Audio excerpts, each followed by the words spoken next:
public hearing.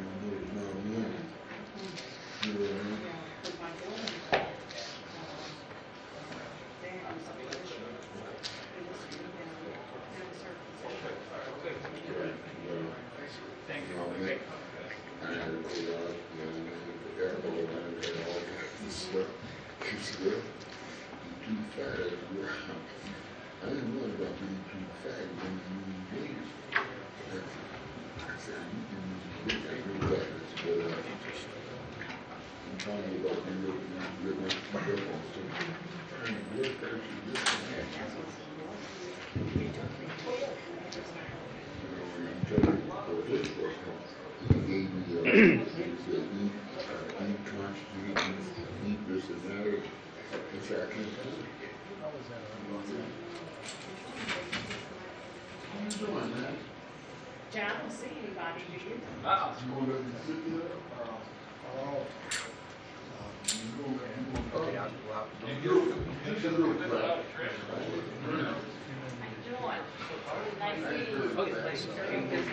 to sit there?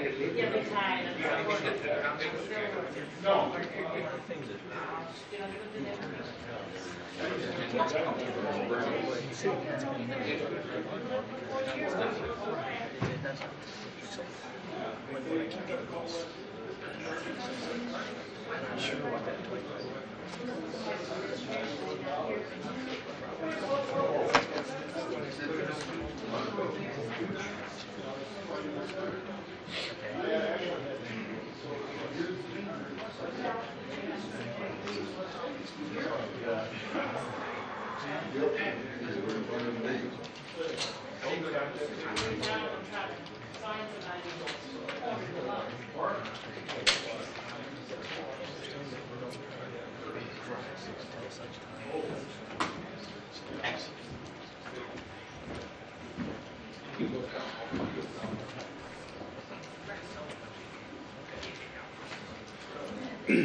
Oh, thank you, sir. Oh, you know what, sir? You gave me two. Thank you.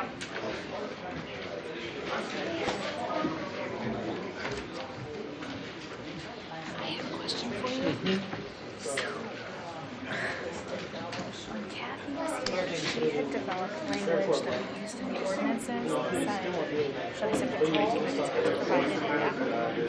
Then Kathy didn't like that language and wanted to be more specific, so I wasn't sure what you were comfortable with, whether or not you needed to say this, if that was okay, or if we needed to amend the ordinance tonight and have them vote on an amended ordinance. We came up with this to kind of try to eliminate them amending ordinances all the time. So if you're okay with that, I prefer to use that format. Yeah, that's Okay. So then we'll leave it as is, and we won't need to amend it. We'll just reference Exhibit A during the vote. yeah. Once the amendments are recorded, it really doesn't. Actually, once the amendments are written, it really doesn't matter. Well, and we won't change the zoning on the property until the rate commands are recorded.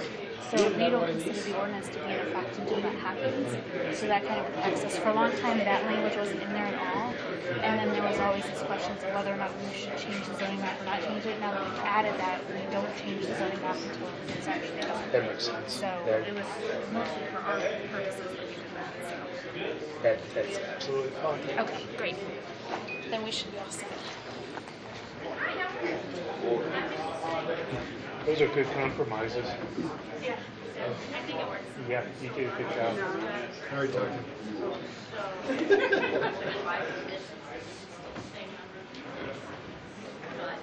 But What's that? You all right?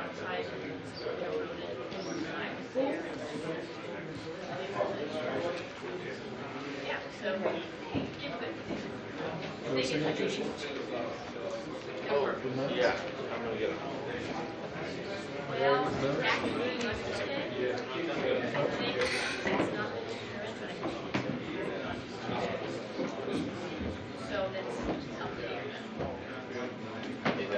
Yeah. On the table? Oh, yes, I did. Good job.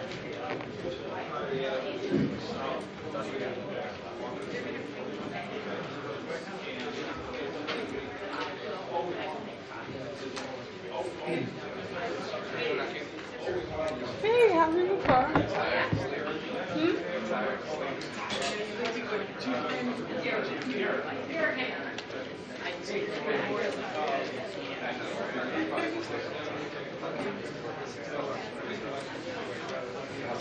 You need to sign those, right?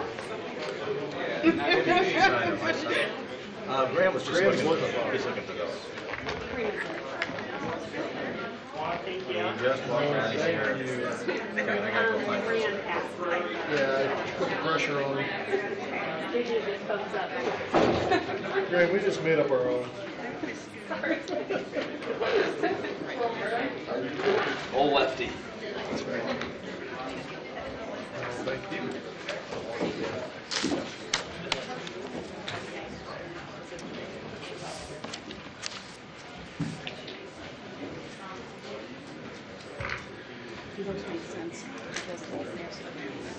Keep it simple. Grant, Okay. I put the charger right on your desk, Mine? on your desk. Is that okay? Yeah, we'll put it back in the room. Thank you very much. No one was around, so I didn't know what else to do. No.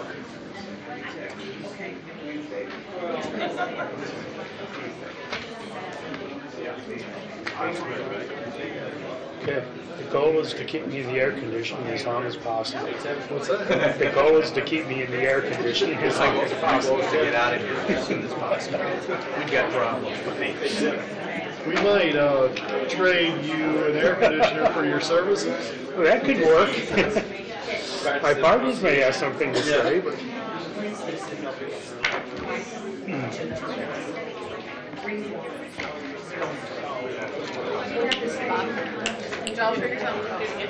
yes. Really good point. One of the source. Care.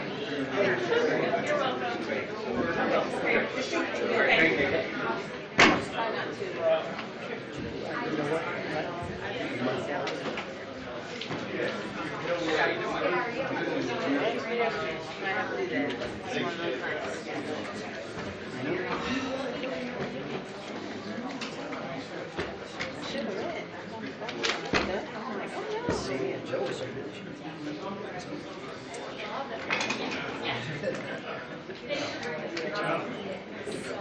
Oh. That's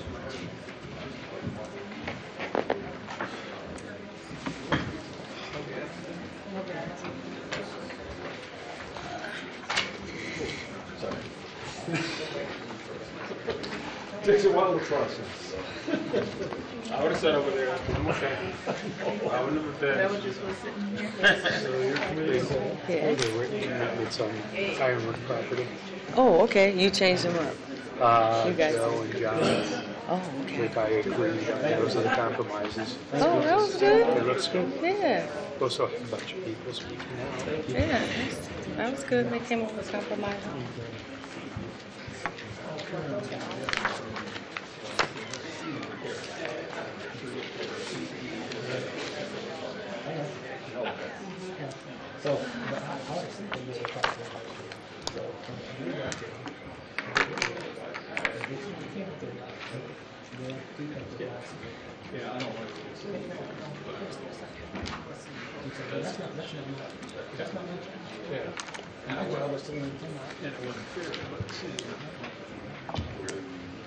Jim's ready? Graham? Good evening. Would you all please stand? The Monday, September 25th Common Council meeting is now in session. Our invocation is by Abhinav Katuro from the Hindu Temple and Community Center. Thank you, sir, for coming.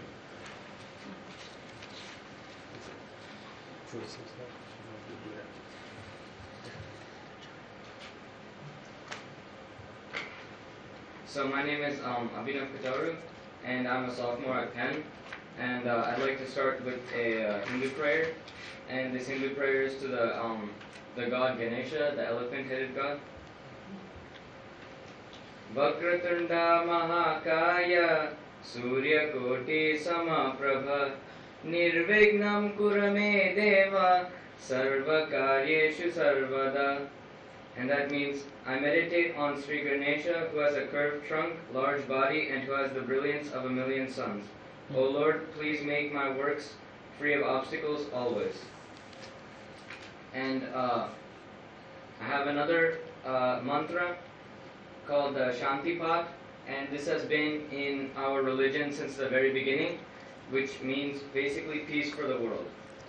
And I'll start. Om Dhyayu Shantir Antariksham Shantihi Shanti Prithvi Shantihi Rapaha Shanti Rasodayaha Shantir Vanaspatayaha Shantir Vishve Devaha Shantir Brahma Shantir Sarvam Shantihi Shanti Deva Shanti Sama Shanti Redhi Om Shanti Shanti Shanti Hari Om. And so what this means is, unto heaven be peace, unto the sky and the earth be peace, which is Antariksham. Peace be unto water, Prithvi, the herbs and trees, Rasodayaha. Unto the gods be peace, Vanaspatayaha. Unto Brahma be peace, unto all of the world be peace. Peace, peace, peace. Beautiful. Thank you. Thank you all. And, before we do the pledge, I want to turn it over to Vice President Oliver Davis. To a woman who brought us peace, we would like to pause for a moment to reflect on the life of school board member Ms. Maritza Robles. We learned today that she passed away, and she served on the South Bend School Board for 5 years, and she also was a bilingual coordinator at the South Bend Schools for 31 years. And she served on many community boards and was a tremendous asset to all of us here in this community. And so let's remember her. Even her home country, home area, well, of course the United States, but the province of Puerto Rico and all of the challenges. We're talking about peace to the waters. We pray for peace for the waters, for all those who have had the waters not be so peaceful to them. And pray for unity in this country at this time as we look at all the different tensions and challenges that are going on from all state, local, and national levels. Pray for peace and pray for Ms. Maritza Robles' family as we pause for a moment just to reflect upon her. Dear Lord, we ask you to bless the Robles family. Thank you for her years of service to the city of South Bend. Guide them as they prepare their funeral arrangements, and may we always remember her legacy to this community. In Jesus' name, amen. Amen. Thank you all. Allegiance to the flag of the United States of America and to the republic for which it stands, one nation, under God, indivisible, with liberty and justice for all. Thank you all. You may be seated. If you would, please turn your cell phones to silent.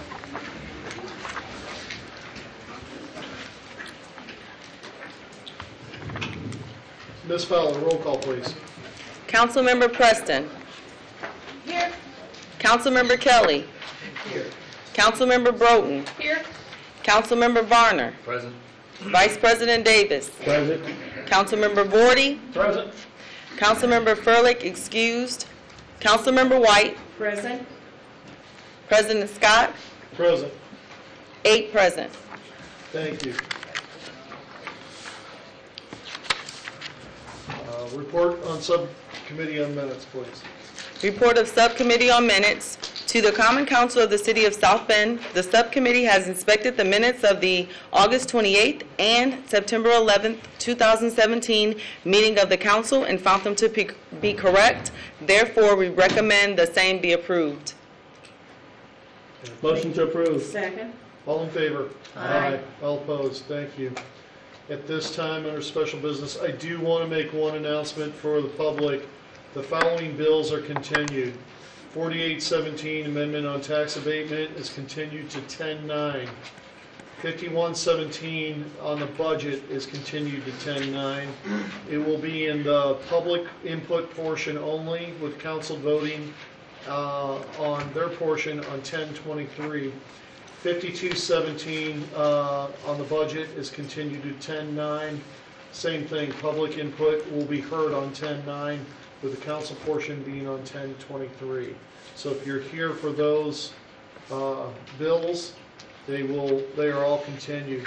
Everything else in first reading will come up tonight on the budget, will be set for 10-9 and 10-23 as well. With that, there is no report from city offices. Susanna Fritzberg is here, representing the city. With that, I'll entertain a motion to rise to the committee of the whole. So moved. All in favor? Aye. All opposed? Vice President Davis will be running committee of the whole since Mr. Furlick is absent. Great. The committee of the whole is now in session. This time we will be reading the bills and giving them a second reading and making public hearings on this matter. You'll be able to hear from the presenters, and then you'll be able to come up and make a statement in favor of those who are in opposition. And so we would like for you to come to this microphone, speak clearly, and share your thoughts. At this time, we would like for our city clerk to read bill number 3317. 3317, public hearing on an ordinance amending the zoning ordinance for property located at 1709 West Lincoln Way, Councilmanic District Number 2 in the city of South Bend, Indiana. Okay, the Zoning and Annexation Committee is, met this afternoon, and we bring this bill to you with no recommendation due to the fact that the presenter was not here. It is my understanding that the presenter is here now. I see him. Great, he's here. You may proceed. What's your name and your state?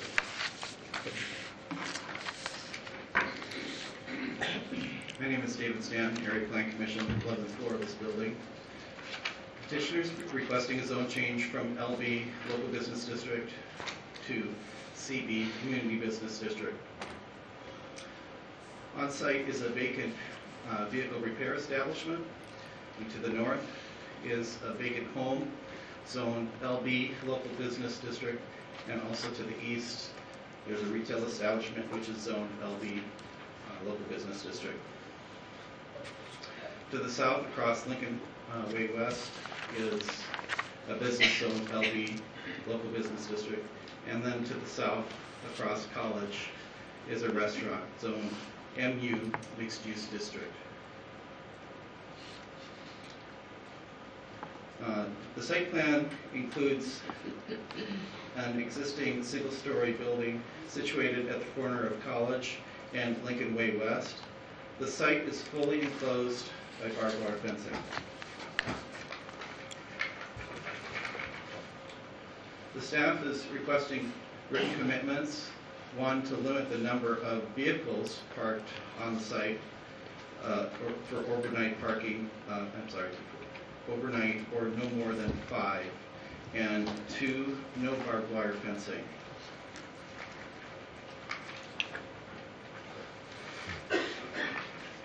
So this comes to you from the Area Plan Commission with a favorable recommendation, subject to the written commitments. Rezoning this site to CB, Community Business District, will allow for the reuse of an existing commercial structure in a manner consistent with the comprehensive plan. Be happy to entertain any questions. Some questions now? Just a couple from starting off. The owner, could you talk about the owner-tenant relationship regarding how this has worked out? Do you want to talk? No, I'm talking about in terms of the owner is speaking about the tenant speaking about. Oh, talk okay. about that. So you're talking about Monarch Industries? That is correct, sir. Monarch Industries is actually the owner of this property, but the tenant of the property is Mr. David Blake, and So he's a petitioner and he's here to answer any of those questions. I appreciate that. We'd like to hear from Mr. Blake, and then after we hear from Mr. Blake about what his intents are, then we will proceed with answering the council questions. Mr. Blake, you're welcome to come and talk to us. State your name and your address, and give us a little summary of what you would like to do. My name is Dave Blake, and I'm at 1709 Nicolay West, and I just like to open a small car repair establishment there, and hopefully to save people in the community some money. Basically, I'm retired, so it'll give me something to do, and I believe I can save some of the people in the community some money based on, you know, what I see going on, what it costs to repair automobiles. And I don't think I honestly don't think it takes all what these people are charging me for working on cars. Okay. You've been there before? You've been in this location before or something? Yeah, Can you tell us about that? I've probably been in that location about 25 years. And I did have a detail shop there before, but then I opened up a place out by Notre Dame, so after I retired. And then I just left that vacant for a while, basically for just storage and stuff. And then I decided I didn't want to do that barbecue place out by Notre Dame, so I decided to come back and work on cars and do that. Something I know something about too. And so when I went to apply for license, they had said that they rezoned the property because I wasn't using it. So I had to go through the process of getting it rezoned back to so I could use it for that purpose. Basically, that's what it was before years ago. Okay.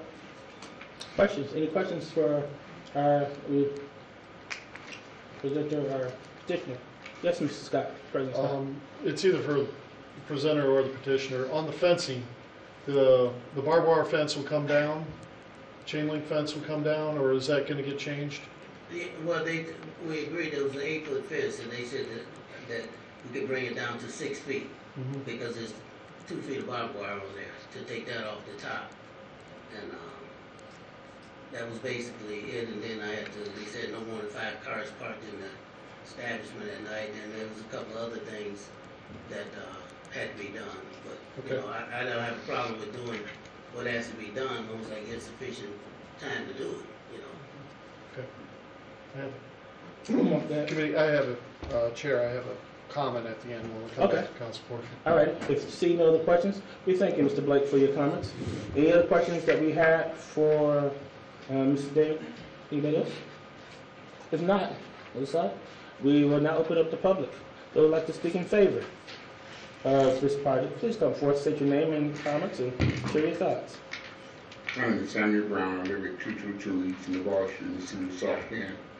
I know Mr. Blake and I know his family very well. And I hope the council will bless him tonight and pass this, because his family is nothing but an asset to this community. I'm not going to go down and name all his family and all what they have done in the city of South Bend. But once you find out who his family is and what they have done for the community of South Bend, he's nothing but an asset. So please do this, pass this in favor, because he's nothing but another asset going out. Thank you. Next, anybody else would like to come and speak in favor of Mr. Blake and his endeavors? Seeing none, anyone like to speak in opposition to the same project? Seeing none, the public hearing is now closed. We move back to the council for comments or motion or both. You have said something, then we go to Ms. White. I just have a real quick comment. I'm in support of this, and I wish you the best of luck on your endeavor there. I sat on the committee for the link, as well as Ms. White, on Lincoln Way Corridor Committee to look at improvements. We did the streets, but we really haven't gone beyond the streets. And I've posed the question earlier in committee, and I want it for the record tonight, of where does this truly fit in the plan? I believe in the market enterprise working for itself, and that means that there is a demand for your shop. So, looking at this, I think the other was an existing business, but I don't see how Rage's custom and repair shop down the road has 18 million cars parked in front of that, and have that is consistent with the plan as well. And I only bring this up because it was, I think, lessons learned by DCI, but when Jan Kimbrough came and DCI was against it for the building, the business did not fit the plan. Once again, I don't think the plan is quite working for the businesses along Lincoln Way, or anybody's really truly invested in selling Lincoln Way for whatever developments is with it. So I am in support of the local business there, but I do have many concerns with DCI. Gotcha. So noted. Councilwoman I White. was just gonna make a motion unless council members have any other comments. Miss, anybody else? I'm just glad for Mr. Blake. I'm sorry. Go ahead. Just glad to see this coming in line, and I look forward to supporting you, being that it's in my district, and we're just happy to see more black businesses coming up around the corridors. Thank you for your investment. I'm glad to see you stay with it and coming back and you can do something in your retirement. Enjoy yourself. All righty, we need a motion. I would like to make a motion that Bill 33-17 be sent to the council with a favorable recommendation. Do we have a second? Second. All in favor, please say aye. Aye. All opposed, same sign. It is carried. Thank you. That will now move forward. Now, we will hear, ask Ms. Karina Fowler to read Bill 43-17, the second reading, please. in the ordinance. They probably didn't hear me. All right. No, she's Sorry, we were talking about. I know. the We're ready now for fiber. Bill 43-17.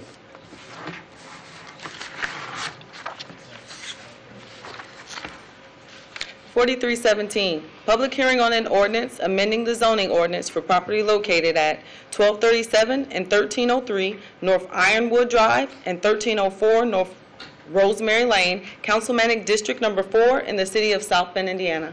Okay, the Zoning and Annexation Committee met this afternoon, and we bring this bill forward with a favorable recommendation. I do recognize that there are some, do you want to take any kind of, could Councilman Vorty guide me on, I know there were some discussions in between, what should we do? As you'll hear from the Area Plan Commission, this was given a favorable recommendation to council with 2 written commitments. With discussions with council members after this afternoon's committee meeting, there were, I think, 3 more commitments the developer was willing to put in writing, and that we'll be considering that whole package tonight. Okay, thank you. Is everybody on the council clear?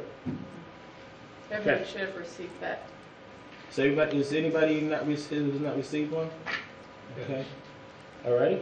So now we are clear. Thank you. Wanted to make sure we're clear. And now, Ms. Angela Smith, continue with our clarity. Go for Good it. evening, Angela Smith from the Area Plan Commission with offices located on 11th floor of this building. Petitioner seeking to rezone the property highlighted here to SF2 single family and 2-family district. The property in question is bordered by office buffer, a small office to the north and a single family home zone SF1. To the east, west, and south are single family homes zone SF1. The site, as you can see here in this illustration, is now a vacant site. There's also a portion of the property that includes a single-family home.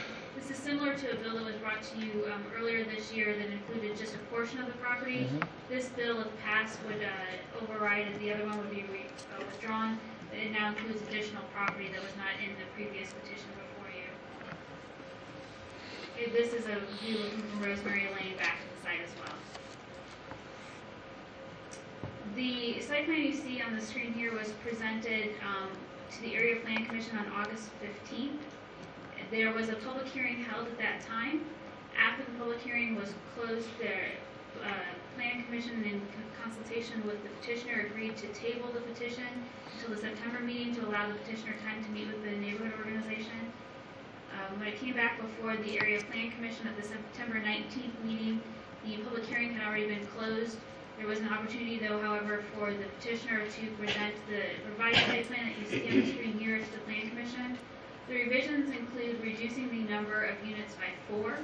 So the petition in front of you today contains 26 single-family homes, 2 that face Ironwood, 2 that face Rosemary, with the remainder units being centered around a pocket park, so what they call pocket neighborhood in the interior portion of the site. Included here is a colored landscape graphic to help understand the space within here. This comes to you from the Plan Commission with a favorable recommendation subject to 2 written commitments that were placed on there. One being that properties adjacent to Ironwood and Rosemary shall have front doors and entryways that interact with the public street. And 2, the total number of homes on the site shall not exceed 26. Could you go over that one more time? Sure. Dawson. The first one is that the properties interact with the street. The second one is that the total homes on the site not exceed 26 within the property. As Mr. Davis and Mr. Vorty indicated afterwards, there were 3 additional written commitments that were discussed and agreed to by the petitioner, which I'll let them address. The written commitment form has been presented to council, and the ordinance would be passed subject to the Exhibit A as shown in the rezoning petition. If passed, would not be mapped until those were recorded and fully executed. So this comes to, as I mentioned, with a favorable recommendation. Rezoning the property to SF2 single-family and 2-family district will allow for infill housing on a large residential lot in which services are already available. The urban residential lots will offer a variety of housing options compatible with the neighborhood. I'd be happy to answer any questions. The petitioner is here to answer some as well. I have one quick question before we go to the petitioner. In terms of, you talked about the one that's going to be withdrawn. Pending the outcome of tonight's vote, how does that withdrawal process take place? The petitioner would submit a letter to the clerk asking for that bill to be withdrawn, and then I believe the council will take action to withdraw it formally. So that will not be withdrawn then tonight? That would be withdrawn No, I don't believe at the a letter's later been night? submitted yet, so I think the proper action would be for them to submit a letter after this has received action. I appreciate that understanding. Are there any questions for Ms. Angela Smith at this time? If not, we will hear from our petitioner. I believe that Mr. Danch is going to give us the presentation. Welcome to the podium. Please state your name and address and proceed. Thank you. Mike Danch from Dan Charner Associates, 1643 Commerce Drive here in South Bend, representing the petitioners. Mr. Pat Matthews and Mr. Tom Traeger are here this evening. They are the developers of this particular site. As Angela had mentioned, what we're asking council to do this evening is to take the property that is owned by the developers on Rosemary and Ironwood. It takes in approximately 3.5 acres of property. There used to be a church on the property and 2 single-family homes. The structures have been removed. We're asking to change the zoning classification from SF1, which is single-family, to the SF2, which is single-family and 2-family district. The site plan before council this evening is the one that was basically heard at the area plan commission meeting. To kind of reiterate what Angela had mentioned, when we had started through this rezoning process for this, what we call pocket neighborhood development, we originally had 30 single-family homes that we had shown. There were 3 houses on both Rosemary and 3 houses on Ironwood Drive.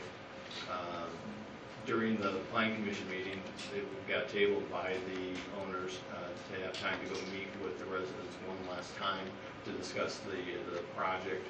Based on those discussions, we had a meeting at the South End Library with the residents to go over the proposal for the single-family development. After that meeting was done, we revised the plan and came back to the plan commission with the development that you're seeing here tonight, which is still single-family development, but the amount of housing has gone from 30 single-family homes down to 26 single-family homes. The changes that have occurred is that the houses on Rosemary and Ironwood, there was a house each removed from those frontages. So the result is that there will only be 2 houses on each of the frontages for the public streets. The interior portion, there were 2 houses removed, so what you're seeing here is the end result to get it from 30 houses down to 26 houses. The access points will remain specifically the same. We'll have one access point off of Ironwood on the east. There'll be an access off of Rosemary Drive on the west. There will be an interior drive driveway. The interior driveway system that you see here will be private. This will be handled by a homeowners association. One of the developments, at least for Pocket Neighborhood, is for sustainability, and it's also to help use basically an infill site, which you see here. It reduces the amount of services that a municipality has to provide for single-family development or any type of development. So in this particular case, the homeowners would be responsible for the interior street system, the snow plowing, basically maintaining everything that you see in this particular development. The sewer line that's out there, we will be extending the sanitary sewer into this development. There was concern from the residents that the sewer line in this particular case might have an issue with the existing single family that is to the west and to the south. Actually, we've already checked out the sanitary sewer lines. We discussed it with the engineering department. Sanitary sewer will be connected to Ironwood. That's where the main trunk line is. So actually, none of our sanitary sewer connection points will go to the single family developments, either to the west or to the south. So there shouldn't be any issue with any kind of sewage backups that neighbors would think that they would occur here. Water lines, will be required. We'll be hooking those up between Ironwood and Rosemary. The reason for that is to keep the pressure on the line and maintain fire protection within the development, and it will also help the adjacent owners as well, because on those lines there'll be adjacent pressure that happens when we connect to the main lines on Ironwood and we reconnect to Rosemary. The whole point of what we're doing here is for sustainability, but the houses that you see here, as we've mentioned in the committee meeting, these are single-family houses. The price point for these particular single-family homes is $350,000. The height of the buildings is 1.5 stories. Each of the houses that you see here will have a 2-stall garage. One of the concerns that the residents have brought up at one of the meetings that we had is that they were worried that this type of development would cause a problem with the adjacent streets where visitors to any of the owners in our development would be parked on the streets, Peachtree or Rosemary. And in essence, what we've done here is we've totally exceeded the requirement by the zoning ordinance under single-family development. You're only required to have 1 parking space per single-family home. We actually have basically not only the 1 you're required to have per house, we have an additional 1 in the garage, and then we have 30 visitor parking spaces along the perimeter of the site. So we shouldn't have any difficulty with the concern where any visitors to any of the owners in our 26-lot subdivision would be parking out on Rosemary on Peachtree. And as I mentioned to council members, basically also anything from Rosemary, including Rosemary going west, has restricted parking to it. One of the issues that they thought may happen is that during one of the 6 or 7 Notre Dame games that they have for home games, that there would be an issue that people would come to this particular one, wouldn't find a place to park, and would park on the adjacent streets. So in essence, that would not happen for anything on Rosemary going west. What we had suggested to the residents for Peachtree Drive is that they could definitely go to the Board of Public Works. The section of Peachtree from Ironwood going west over to Rosemary is not a restricted parking street, but they could go to the Board of Public Works to have that taken care of. So at least during Notre Dame games, they could have restricted parking if that was an issue that they had. As far as drainage goes on this particular site, all drainage will be handled on site. Right now, what you have in the single-family development, either to the south or to the west, is the typical development that was done in the south end where the road drainage standards came into effect. There are no retention basins to handle storm runoff from the houses or from the streets. So basically, anything that was done on those developments goes right into the city storm sewer, which has a problem with basically not enough capacity on the existing. That's why the city's spending millions and millions of dollars to do the separation between the storm sewer and sanitary sewers. We will be required to handle all surface runoff onto our site. That will be done through a French drain system, a new parking area that you see here. So we will not be adding any storm water from our site onto the adjacent streets or into the neighborhood or into the storm lines for the adjacent single-family development. That has to happen as part of the engineering plan that gets taken care of when we do, obviously, the final engineering for the site. What Angela had mentioned is that after our committee meeting, when we had gone to Area Plan Commission, Angela had mentioned the two conditions or written commitments that the developers agreed to in this particular development. There were 3 additional ones that, based on some of the concerns that the residents had brought up, that we are also going to commit to, which will be recorded as part of this development. The additional ones that we had talked about was a 6-foot vinyl fence that would be put in along the entire south property line. Okay. So that would be a commitment that would be put in. That would be done at a point in time after the curbing is placed for the paved areas that you see there. We're actually going to be doing a solid 6-foot high vinyl fence along the north portion as well. But that commitment is to help ensure that the residents to the south, that there will be a solid fence between our property and their properties for a visual break between the two. Thank you. One of the other ones is the speed calming devices. One of the concerns maybe is that people are afraid that there might be speeding within the development itself. So as one of the commitments, as part of the engineering plan, we will do what we call street calming devices at both of our entranceways to make sure that there is no speeding that happens within the development or as cars were leaving the development to go out to Ironwood or to Rosemary. So that should hopefully mitigate any of those kind of issues. The last one is the tree portion. The trees that we were committing to putting on the site would actually meet the commercial standards of the ordinance for the city of South Bend. So those have a minimum tree caliber of 2.5-inch calipers that would be done for the overstory trees that we would place on the plan. So we're going to commit to that so that someone doesn't put in smaller trees. Those are the trees that would get put in as part of the overall development that we do. Thank you.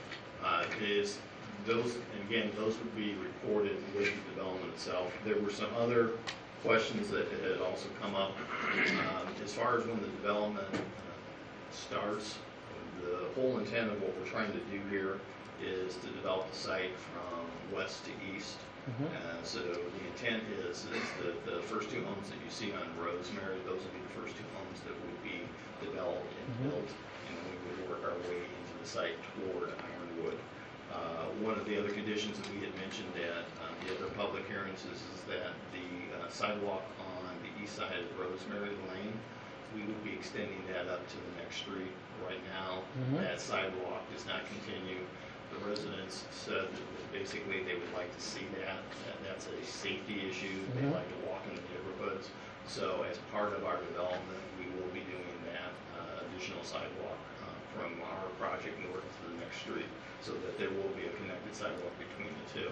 We will also be doing a sidewalk, and you can see on the site plan, integrated with the public sidewalks in Rosemary and also on Ironwood. So residents walking through the neighborhood can actually use the walks. They will be interconnected between our developments and the single-family developments to the west and to the south. Snow fencing, one of the residents had brought up an issue that since the site had been cleared, that as we move into the winter months, that there may be an issue with snow blowing toward Ironwood. So we will be doing snow fencing, and we will also be keeping the sidewalks clean as well. We will also be maintaining the site through the construction process. We're going to make sure the residents understood that, so the sidewalks will stay clear, and we will maintain the site itself as construction progresses through the development. The construction traffic, there was concern from the residents that the construction traffic would go out on Rosemary and go into their neighborhood. That will not be the case. Construction traffic will be focused and it will only be allowed to go out to Ironwood. That's also usually a condition by the city engineering department as well, that they make sure that any construction traffic can only go out to the arterials and not use the interior smaller streets. For the site itself, there was an issue where we were talking about landscaping. This site will be fully irrigated, so for condition of maintaining the trees and the landscaping that happens within the site around the homes that you see, we'll have a fully integrated irrigation plan so that those plants will be maintained as well. I just want council to be aware of that. From a construction standpoint, there's a development part that we call a erosion control plan, erosion control plan is required by any developer doing any site. As the site develops, certain things have to happen. Usually when you have disturbances of land, the city engineering department on the erosion control plans maintains that no dirt from the site gets out onto any public streets. It's silt fencing is maintained so that there isn't any dirt basically running off onto adjacent properties. That happens as part of the overall development. That continues until this development is done. So the city has control of that erosion control plan. They maintain that, and if there are any issues, if the silt fencing is not maintained, the developer is notified immediately. That usually have to be taken care of within about a 24-hour period of time. Otherwise, the city has the ability to find somebody for taking care of those particular issues.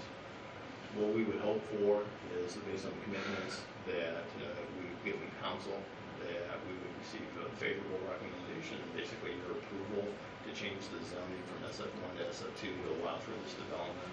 If the development fully builds out, as you see this, 26 homes, we're probably in the area of about a $9 million to $10 million development for single-family development in the city of South Bend. And we would hope that you would give us your favorable approval. Any other questions? Yeah, just like I was saying this afternoon, could you just give for the general public just a nutshell of the benefits of having a pocket neighborhood? This is new for the city. Just a brief summary of what that does. You had talked about it reduces some of the city services, but could you just help us out with that?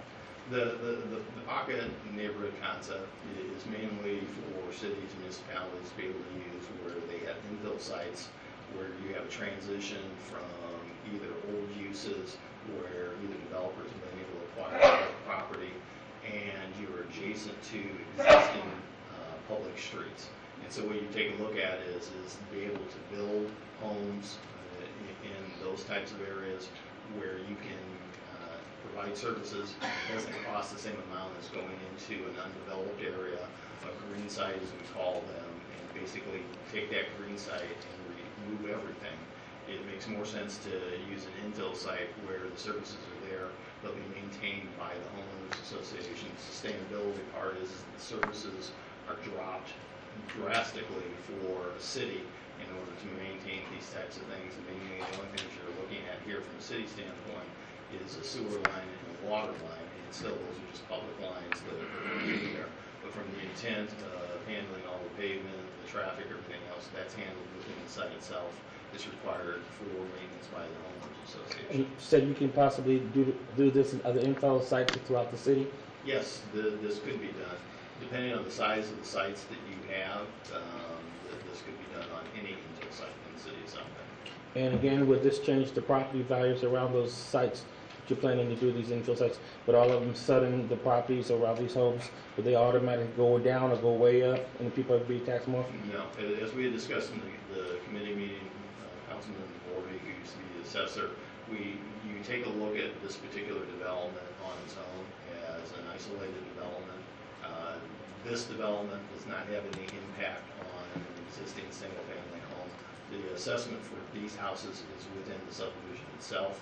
That's how the assessment would work. So $350,000 houses that are being built here does not affect any houses on Peachtree Lane. The overall, obviously, the best from a neighborhood standpoint is that you would hope that a $9 million development in this particular area with single-family houses would obviously help the adjacent single-family homes and make those basically easier to sell for people. From one standpoint, it may help them get more money for their houses at the time that they sell those. But from an actual assessment standpoint, from municipalities, that shouldn't have an effect. And as we had mentioned in this particular case, if a homeowner had some issue where they, after this development got put in, where their homes went up way in assessment, then they have the ability to appeal that, to figure out how that assessment occurred, why there was a change in their single-family home, and was it based on anything that was done in this particular development. Thank you. Questions from the council? Standing on the far right. Mr. Kelly. Ms. Broden. Address please the architectural kind of design. What are we going for here? What are we looking at, and who will have input on that, and who should have input? The intent is obviously to do single-family development, the 1.5 stories. The developer will have architectural controls, maintain the type of architecture that goes on with the single-family homes.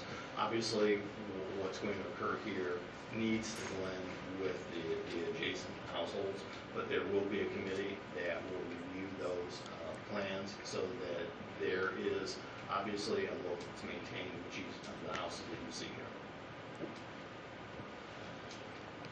Anything else, Mr. Bowden? Dr. Varner? Thank you. President Scott? Thank you. Mr. Vorty? Good. Good. He's good. Are you good? Okay. All right. Sorry. Ms. White? All right. Thank you. Okay. Mr. Danch, is there anybody else in your presentation? Are you finished? Or anybody else want to be part of the presentation part of it? Yeah, come on up.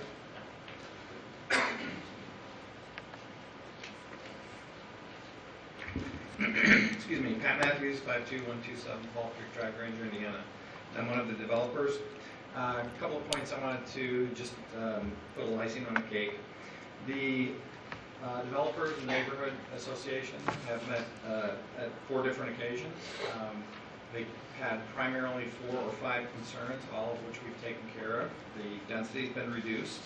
And I think in the committee meeting, but in this particular instance, as we mentioned, the SF1 currently would allow for about 25.6 units on this property, and we are requesting 26 in our SF2 zoning. So barely less than 1 additional unit. We've got 56 additional parking spaces. The code requires 1 per unit. That would be 26, and we have a total of 82. The cut-through street has been, that was one of their issues initially, that we've addressed that with the private drive on the outside of the property that will slow traffic through the neighborhood. Again, it is a private drive, and in addition to that, we've added in one of our written commitments I call it speed bump.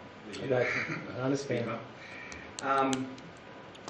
Additionally, one of their concerns was the number of variances, and the variances have dropped from the initial proposal of 30 units down to 26 by the sheer number of the units, as well as some of the design has changed on the outside corners of the entire parcel, where our setbacks are not required, setback variance is not required anymore.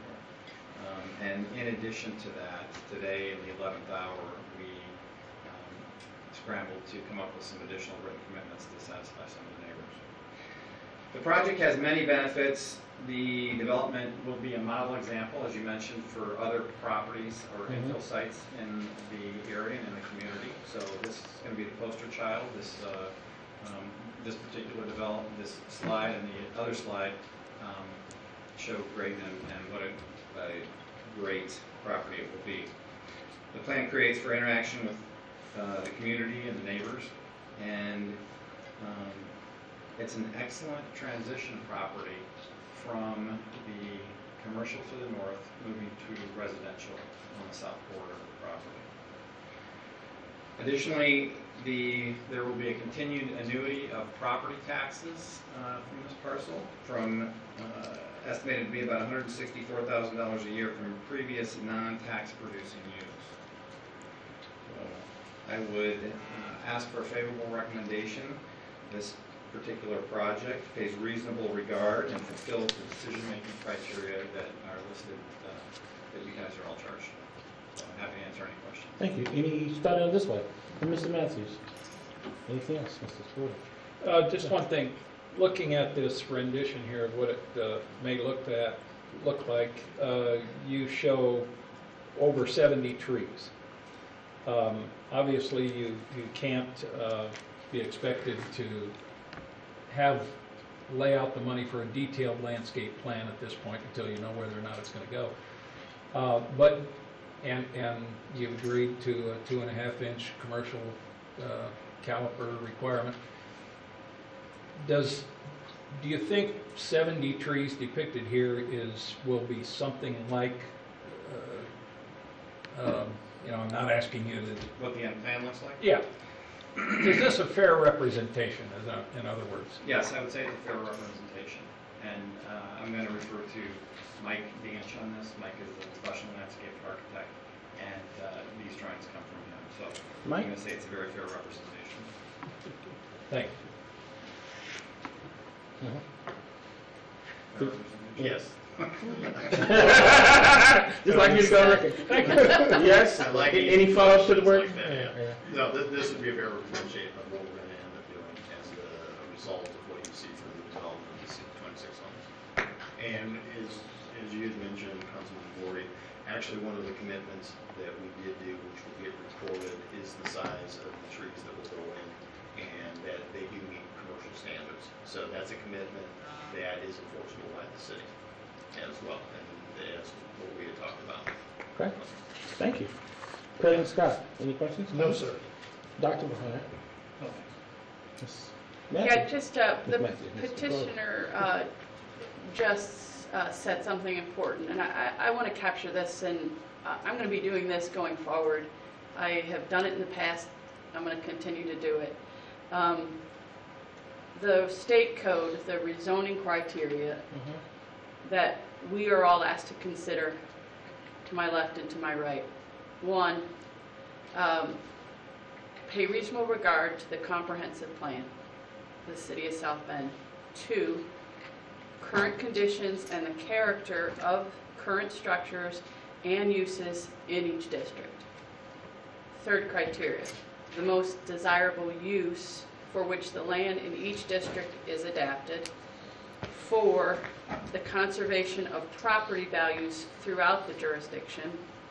And 5, responsible growth and development. So 5 criteria that we as council members are looking at with regard to your project, any other project that comes before us for rezoning. And I'm sorry, that's the teacher in my background. But I do think it helps focus our conversations, not only here tonight, but it has focused conversations that go back when this was first presented in May, and the dialogue that has been happening with residents. And the bodies that made the recommendations to us, the Area Plan Commission, the staff, the comments by our city planning department. So I just want to take this opportunity to get that in the record, and we have been faithful to doing that in the past. I think it needs to be stated when we do consider rezonings as a point of emphasis and education, if you would. Appreciate So it. thank you. Thank you. Thank you very much. Quotas, Mr. Kelly and Ms. Preston Williams Preston. Okay. Thank you. I'm at peace. You've asked enough questions from me. All right. Okay. We're now ready for the public hearing. Those who like this, you've heard all the changes. You've heard all the from May all the way through tonight, even as the 11th hour is the person shared. Now, those who like to speak in favor of all of this plan, please come forth and share your name and address and speak for it. 5 minutes limits. Hello, I'm Tim Corcoran, Director of Planning for the City of South Bend, 14th floor of this building. I'm here to speak in favor of this project. The developer has worked with DCI since February to incrementally try to get a better result for the neighborhood. They have taken on board pretty much every suggestion that we've done and suggested to them. Some of the questions that came up today at committee, someone asked about TIF. This project is not in a TIF area, and thus it is not receiving any TIF money. It is also, no one has approached us to talk about tax abatements either, so both of those are things that have not been discussed, and I don't foresee that. Water and the water infrastructure and was one of the things that came up. I think Mike Danch adequately addressed that, as well as fire code and whether or not homes so close to each other would be problematic for fire. The homes are 10 feet apart. These are 10-foot side setbacks are pretty standard in most of South Bend neighborhoods, and the International Building Code, in which South Bend operates under, ensures proper fire separation. Both of those things are also addressed in the plan review process. This is part of the building permit process, so that's where the fire department and others get to come in and weigh in on those issues. They also address during the construction erosion control and things like that. So I think overall it's a pretty good project that we want to see successful, and we look forward to working with the developers as they move forward on this project, especially in any of the subtle fine-grained details that they might want to work with us as we continue. And if you have any questions for me, happy to answer them, but otherwise, thank you. Thank you. Anybody else would like to speak in favor? Samuel Brown, 222 East Empire Street in the city of South Bend. This particular project been delayed, redone, re-examined, reconfigured, whatever you want to call it. And I'll be sitting here, I come to these meetings. So what I like to see tonight, I'd like for the council to go ahead and bless this project so we can move on to some more fitting things that's bothering the city government.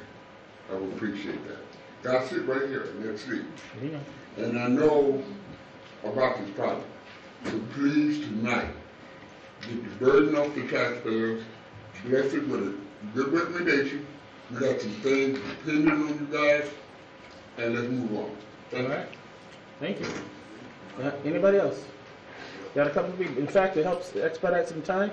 Those who like to speak in favor, could you just line up on this side? And line up behind, so we won't have to be popcorn. It could be more of a train.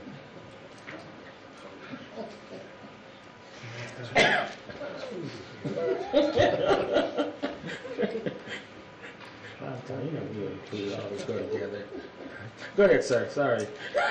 No problem. My name is Steve Smith. I'm the managing broker and co-owner of Irish Realty, which is a local residential real estate company with offices located at 4404 Technology Drive in South Bend. I'm also heavily involved and committed to the redevelopment of the Northeast neighborhood. And I've known Pat and Tom for over 10 years. They're both South Bend sons, and grew up in the area here. They're committed to this area as well. I'm excited to see this latest project that they're bringing forward. And I just want to speak in favor, too, of dense development as a key redevelopment strategy for this area. It's very costly to come into an area that's already heavily developed and provide new housing options.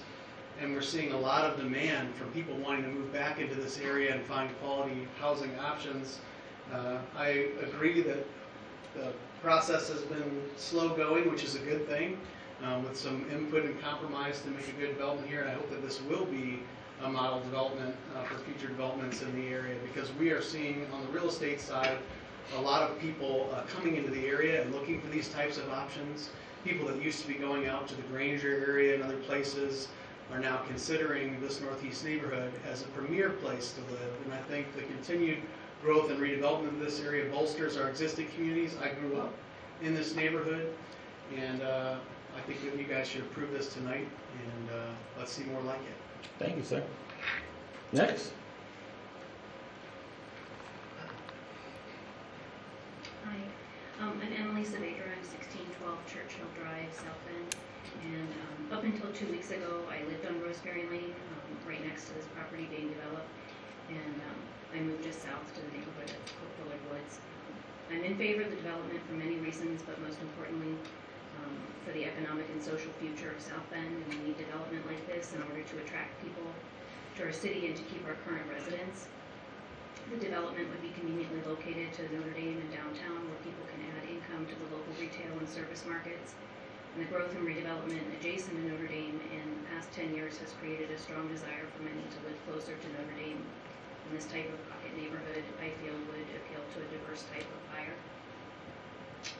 And just like to say that the residents of Rosemary Dolewood were very welcoming to me when I moved in, as I'm sure they would be to the new neighbors of this development.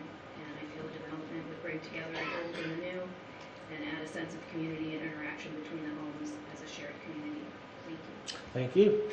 Next, please.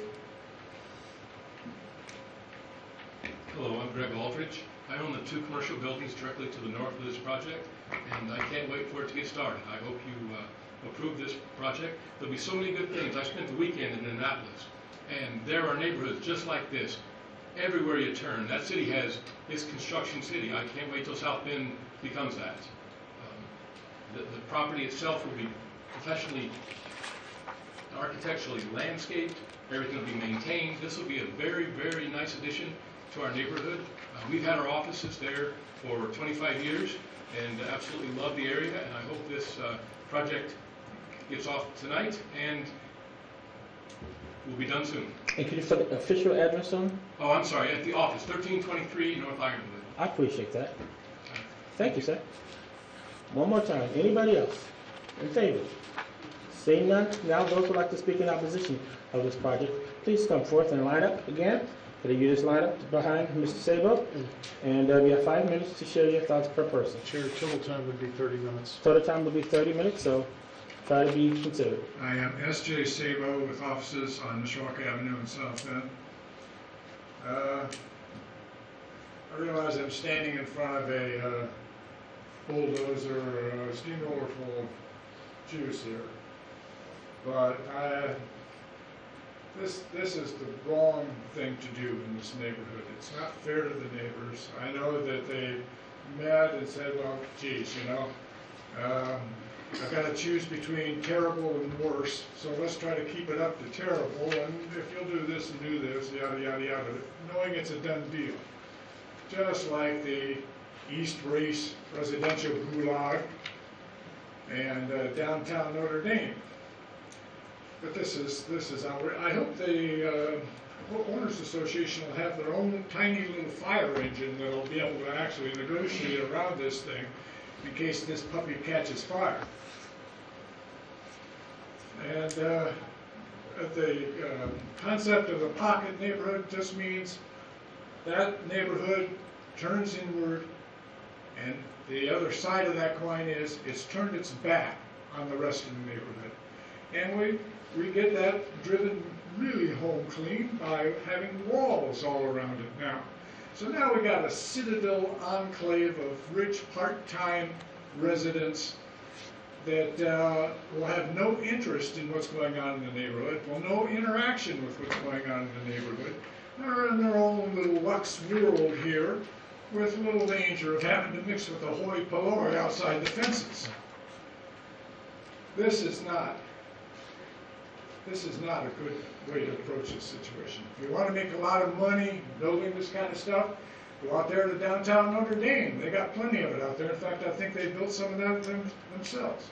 But this is not the place for something like this.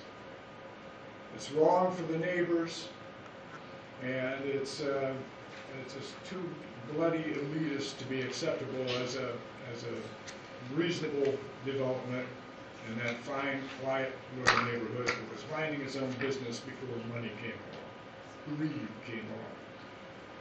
And now, of course, the city's falling all over itself because, sure, yeah, if the chain of regulation keeps you from reaching your goal line, we'll stretch the chain for you.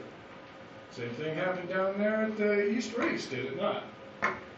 I admire your thought about those 5 principles. It's too bad I haven't seen any of them actually put into practice for a very long time. And this is no exception. Thank you. Next. I guess this will be our final one, if y'all don't see anybody else. Then please come forth like I've asked you to please do. Because if you're not, this is our final one. It won't be all night. My name is Michael Harridan. I live at 23289 Grove Street in the Ardmore area. I am in favor of this project, but I believe this location is the wrong spot for it. If any of you have traveled going southbound down Ironwood, you know it's already a bottleneck at that location. It goes from 2 lanes to 1. The proposal of this location is going to make traffic pulling out onto Ironwood dangerous. It's already bottlenecked, and now you want to add additional people pulling in and out of this development at that location? I think this is definitely the wrong location for this proposal. This needs to be put into action in different areas that aren't as highly trafficked. That's my main concern. Thank you. Thank you, sir. Our last speaker.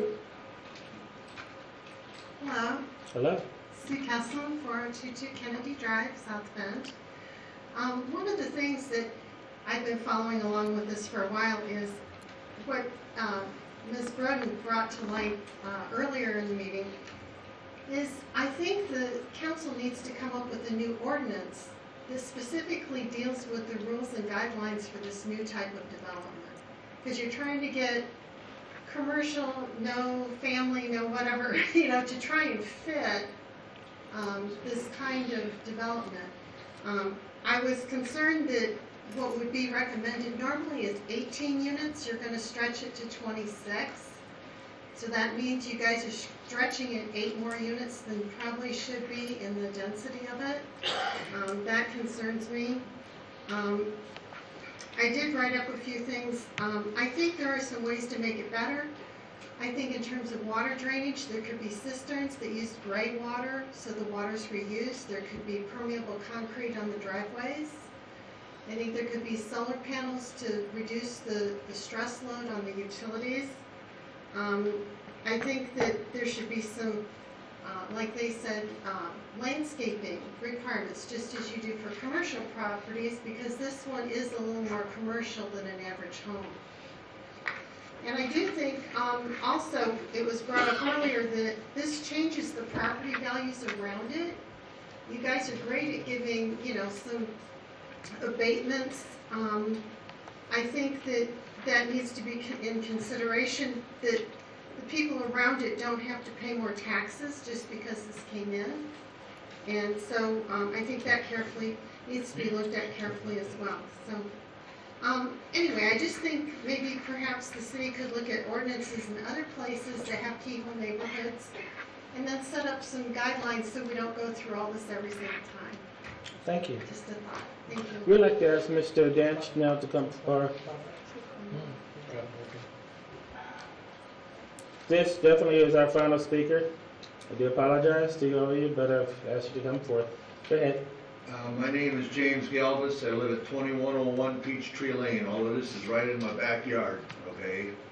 I'm going to now have what I call the Berlin Wall. When I look north, all I'm going to see is all along white fence, which I understand that's just what they're going to do. Questions I have is they show that picture what they're going to look like. I always understood it. This is going to have 2 stall garages. Is that okay? A normal 2-stall garage, I thought, or code garage is 24 by 24. These units are only going to be 22 feet wide, I understand, and 30 feet long. Or 33 feet long? We have them answer that in the rebuttal. Pardon me? They will answer your questions in the rebuttal. Oh, okay. But anyway, and then also the electricity, right along that fence line, power goes through there. Are they going to run the power into this whole area underground, or are they going to have lines going across the top? That's the questions I have. Okay. Hold on a second. Before you go to Mrs. Dent, you have a list of all his questions? Got them all? Okay, cool. That's all I have to say. I appreciate it. Mr. Dench and your team and Mr. Matthews, both of y'all could you come forward? And we have questions. You heard the power grid question. You heard issues about this is going to raise the property values of the neighborhood. You've heard other issues. Whichever one you want to take first, go for it. Okay. So, great. The fire protection question. Fire protection. That came up as Tim mentioned, and that their homes are 10 feet apart, so that gets approved. As this plan gets approved, it will also be vetted by the fire department to make sure that there's proper access for the fire trucks to make their rounds through the neighborhood and have access to all the properties. One of the questions came up was that this wouldn't be a great neighbor, and this will be a great neighbor to the neighboring association or part of the neighborhood association. Each member will become an adjunct member of the Greater Neighborhood Association that, by the way, hasn't been formed yet. So we will have a proper neighborhood association for this property, but the Greater Neighborhood Association hasn't been formed yet. And when that happens, we'll become a member of that also. Understood. Mentioned about traffic, there's 15,000 cars currently every day on Ironwood, that's an arterial lane, and I would venture 90% of the traffic out of this neighborhood would exit onto the arterial lane. Property taxes, Mr. Danch addressed that in his previous comment, that there are formulas in place to prevent additional property taxes, or the property taxes of adjacent property owners being raised. A standard garage is, well, a garage overhead door for two cars is 16 feet. A standard garage might be 20 by 20. So we know this because we built hundreds of them. So And what are yours exactly again? they'll be 22 by 22 or 22. So they're larger than the other ones? I'm sorry. So yours are larger than what you say in the standard one? Correct. That's correct. Okay. I would venture to say a lot of underground utilities. Yes. Underground utilities will be included. That's not required. And I'm going to say that we're making great progress here. I think that 3 of the 4 speakers were from miles and miles away from the development. Okay. All righty. Mrs. Danch, anything else you'd like to add to that? Yeah, Mr. Galvez, the question about the underground utilities. Anymore, when we do development, AEP almost requires underground utilities. They don't do overhead lines anymore. They almost come off of anything that either comes down Ironwood or Rosemary, goes right into a conduit, and we run underground lines. Okay. Did anyone hear any question that needed to be answered? Did everybody else heard everything that needed to be answered? Yes, Dr. If Wayne. we could, and Mike, this is right, to correct or make accurate the record, there's now 26 units. 26 units, and we have a written commitment that we can't do more than Okay, 26. and I think at one point it might have been suggested that there might be $164,000 in taxes coming to the Correct. city. If there's 26 units and they're each paying $3,000, that's going to be about $78,000. So I think we just need to. I'm sorry, that's what? 78,000. So I think there might have been, I made an estimate. somebody did a miscalculation. Well, I made an estimate in there that they're not all owner occupied, that some are second residents. So you applied the 2% rule. That is For correct. property tax, okay, that would account for a portion of it. Right, that is That, is your expectation that a significant number will be second homeowners or? You know, I don't know what the end number will be, Sure. but it's our expectation that 50% plus. So the ultimate outcome, that was a high side, the ultimate outcome, if they're all single family occupied, would be more like 70. Correct. Okay, thank you. Question? Mr. Brennan? No, sir. Mr. Warden? Yes. Any last final comments or shared thoughts that you would need to? Thank you very much for your time. I would ask for a favorable recommendation or a yes vote, please. Okay. Mr. Danich? No, that's it, unless there was something else. Okay. You may have a seat. Thank you. I started that way. We're going to take the time. I'd like to go down the list and hear from each person, and then we have a motion. Starting with Councilwoman Preston and work our way down to Councilwoman White. Likewise. I had the pleasure of at least being in one of the meetings that the developer and the neighborhood came together. This is something I've seen a number of times over the course, and I just want to say I really appreciate that effort. Although we had somewhat of a rocky start and we do have some concerns moving forward, I think this is an opportunity for the developer to demonstrate good faith with the written commitment, so I really appreciate that. And just glad to see we were able to at least come to some middle ground. I think Councilman Davis talked about, well, and sometimes nobody's completely happy, but at least everybody's somewhere where we can move forward together. So I am happy that we're at this place, and I'll be supporting this time. Thank you. Mr. Kelly? I don't really have much to add to that, except that I appreciate the work you've done with the neighborhood, the concessions you've made, and I think it's obvious that it's in everyone's best interest to do the best development possible. So thank you, and look forward to seeing what comes of it. Councilwoman Broden? Thank you. So we have a plan that goes back to February. In May, I think it saw the light of day. Sitting in this seat, this obviously, or maybe not so obvious for everybody, but this is in the 4th District, the district that I represent. And I'll have to say that in terms of staff input, both from our planning department, from the area plan staffing. There's been a tremendous amount of input, no less so from the residents who are both adjacent or proximate, or in some cases miles and miles away. And that's important, that,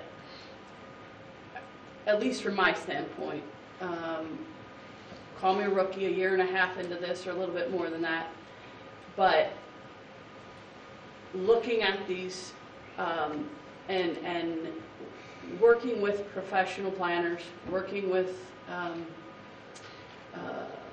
folks that do this for a living, that's important to me. We have been consulted, and at least myself, and I know other council members who have plugged in a lot of time on this, have been responsive to those suggestions. So too, the input from the residences. I mean, I think it's pretty safe to say that the amount of meetings, and amount doesn't matter as much as intent, and the spirit with which you attend these meetings, okay? So on both sides, neighbors in the 4th, just as neighbors across the city of South Bend, you want to get this right, because it's in your backyard, it's in your neighborhood, right? And that's important, that we all go through this process of input and dialogue and communication. It's important that as individuals who come, purchase land, and want to develop it or redevelop it in the city of South Bend, are responsive to the ideas and input of our professional planning staff, whether it's, again, in the city offices upstairs or even higher up in the Area Plan Commission. The developers have been responsive, and this plan has evolved, it's changed. At the risk of being redundant, it has evolved. And I think it's evolved in many, many positive ways. And many of those improvements came right out of the mouths and the directions and the suggestions and the would you consider this, can you consider this from the neighbors. I'm going to chip off a few things that I really do like in this project. And I'm going to do it in a manner that says thank you, because we've come to a number here, and the density has been reduced.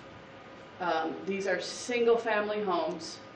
Bring them on in the city of South Bend, as far as I'm concerned. The parking is more than abundant. The green space, and I said from the beginning when I first saw this out of the gate upstairs, there was a terrific burden on this site. And the burden is that effectively the land that was a church doubled, if you would, as recreational space for the neighborhood, both in terms of people moving in and out of it and people visually looking at it. Green space and trees, canopied with trees. So that's a burden, if you would, that came with this parcel, because it was effectively, in my opinion, having gathered from the neighbors, well used.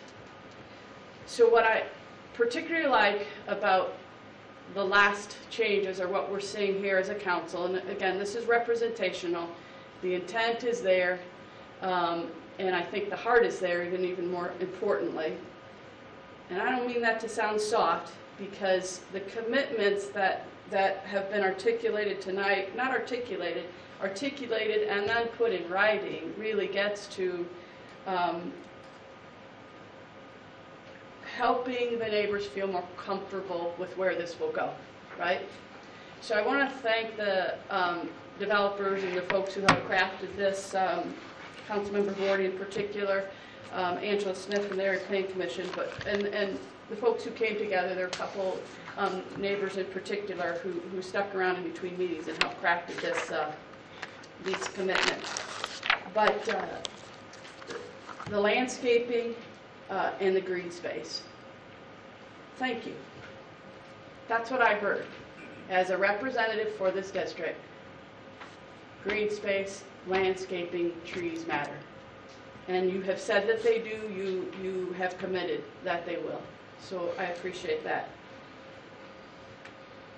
Sidewalking in here, addressing, the pocket neighborhood as an enclave into itself. A exclusive area. That's exactly not what is happening here, or if it does happen, then this has gone off the rails in the wrong direction. There's sidewalking through this. There's sidewalking across it, which is a very recent addition. There's sidewalking access from the neighborhood, and that's just within the site itself. So a lot of changes from again, being responsive to the neighbors. And then the bonus of getting sidewalking, not even on the site itself, the public right-of-way on Rosemary and on Ironwood. That's a bonus. That's a plus for the neighborhood. So the interaction of residents within it, I think this design has the potential to be additive in terms of community building for this neighborhood. But the burden goes both ways, right? The neighbors within this and the neighbors on the surrounding this. They have to continue to work together well after the buildings are built, right? Because the buildings don't make community. It's people caring and reaching out to one another. So I appreciate what the developers were willing to formalize tonight in terms of these 5 commitments. I will say to you across, and I would let Councilmember Vorty speak to this and some of the other council members who were present at the various meetings, that most of this was said at not one, but multiple meetings. So what you've put in writing tonight it is, from my standpoint, formalizing, and I thank you for doing that. As a council, as developers, as staff that helps us consider this, we can be box checkers and let people just talk. But it's hearing what they have to say, and doing the heavy lifting of trying to bring this type of project forth. We can be box checkers. This is not a project that was box checking. We did it. It's not.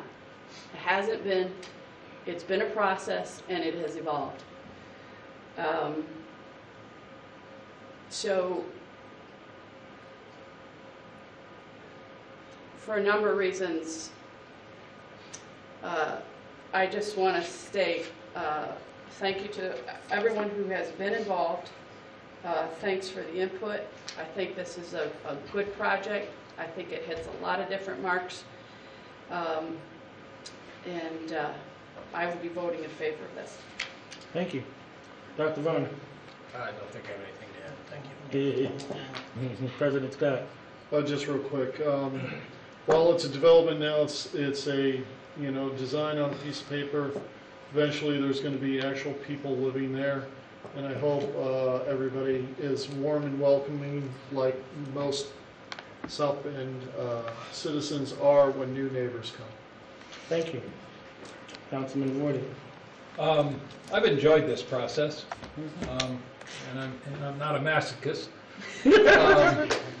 There's been a lot of meetings. There's been a half a dozen meetings, some big, some small. I think thanks should go to the neighbors in the surrounding neighborhood, one of which is me, at least a couple of blocks away, because you're concerned about your quality of life. But we already live in a pocket neighborhood. It's a nice place, and we want to hold on to the good things that are there. I think this development reflects the best of that, and quite frankly, I think maybe in retrospect, the developers ought to thank the community and thank the council, because you're going to end up with a better project than you first came to us with. Maybe you'd have made more money on the first one with 39 proposed townhomes, and then 30 single family residences, and you could have said, "Oh, the heck with you, we're just going to do it with what zoning currently allows." But because you were willing to listen, you were willing to make accommodations, the people in the neighborhood coalesced, and good things came out of that, including the formation of the Rosemary Ironwood, or whatever it ends up being called, Neighborhood Association. I think that's one of the reasons, like Joe Broden has said, and I'll say it more succinctly perhaps, Broden hasn't appreciated the beauty of brevity. Check. On point. No, I agree with everything she said, and she says it more articulately than I gotta admit that. But anyway, I think this is a good project. It's going to be good for the neighborhood. A lot of the fears that people had, understandably, have been allayed. And I think the developers, because it is in their vested interest to make this project as attractive as possible, after all, they're trying to get, how many? 26 people to lay down $350,000 for these things.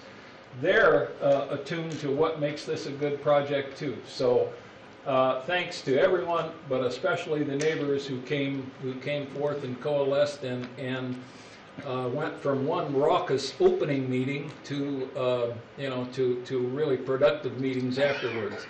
And I think the developers probably, there may have been extenuating circumstances, but it was not in their best interest to come and level everything and cut down the trees. I understand why you had to do that, when you had to do it, but it should be understandable on your part that that's one of the things that fanned the flames of opposition to your project. Because on one hand, there was a point where you were saying, "Oh no, we're attuned to we want this is nice, and we want to keep as many trees as possible." And 48 hours later, or so it seemed, everything was a barren landscape. Well, there were reasons for that, and we can understand that as we look back. But anyway, in retrospect, I'm talking too much. I'm glad everything worked out the way it did, and I actually did enjoy the process because people came together and there was legitimate exchange. So thank you very much. There's something about being the last or next to the last person, and my last name ends with W, so I'm used to being the last person or next to the last person.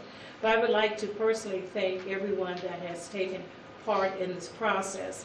Indeed, it's been a long process, but it's been a very important process. I think to the neighbors, I'm amazed in regards to your ability to come, to share your thoughts, to give your input, but to stay the course. And you've stayed the course, and it showed that neighbors, you do and can make a difference. To the developers, I appreciate your willingness to listen, but not only to listen, but to come back and make those adjustments so that the project that we have before us is the very best that is really the result of a number of individuals coming together to work, to debate, to maybe not have all that you would like to have seen, but we do have a very, very excellent process and a very excellent project. I would say to any developers, and this is a lesson that I have learned over the years since I've been a member of the South Bend Common Council. The first question that you will hear from most of the council members when you bring before this council any type of project, that question is, have you talked to the neighbors? And again, that's so important.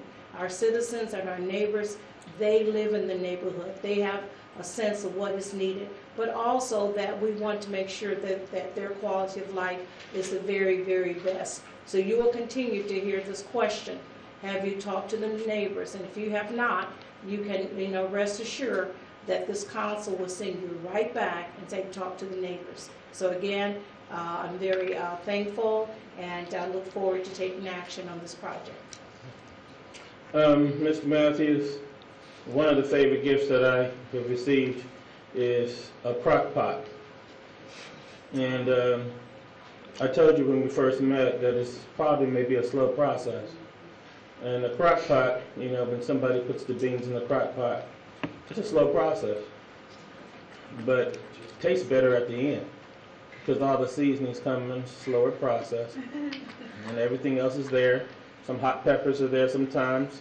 That may burn you a little bit, and some other seasonings are there that get on your nerves and all that stuff. But if you let it flavor and everything else, you put enough, you go to work, come back, so it won't burn and everything else. By the time the evening meal is there, you have a good meal, and it tastes really nice to save something for lunch for the next day. And that's the way I look at this whole process. From May to now, my whole thing with working with developers, when something is new, like a pocket neighborhood, the newer the project, the tougher it is, and the more it has to be explained to the neighbors. And the fact that it was not in a brown space, but in a green space that you all sat, so you're around people already. So therefore you have to deal with a whole different variety of issues. And so I appreciate, because I've been with you through the city council and through area plan and through the whole process of everything else and all the other meetings we've had. And that's the whole thing. I'm glad for even the 11th hour meeting tonight. That was when I came in, because the whole thing was to pick out any last flavors that we could put into the crock pot right before it, because the last cheeses you put right on top of it after you let it settle, it really makes the flavor come out really nice. And that's what I saw y'all do tonight with Councilwoman Broden and just my buddy here. They added the last flavors into it with you all. And now y'all got a good meal to go with and eat for the next few years of your life. So I'm really excited about the meal y'all about to have. And I think it's going to work a lot better now that all of y'all have come together to put in these ingredients. Slow process, but a good meal. So from President Scott, you have a motion. I'd like to make a motion to first amend this to a substitute version to accept the legal commitments or the commitments that were presented between committee and now. Second. So moved. For second, sorry. Attorney understands all that? Yes. Okay, all in favor say aye. Aye. All opposed, the same side. Now, Mr. Scott, and follow up with that. Make a motion to send this to the full council favorable. Second from Dr. Varner. All in favor say aye. Aye. All opposed. The meal is carried for favorably. All right. Let's eat. Next. Chair, I make a motion to continue 4817 to 10-9. Second. All in favor say aye. Aye. All opposed. All right. We now would ask our Miss Fowler. Oh, what's that? We'll give everybody a chance. I know.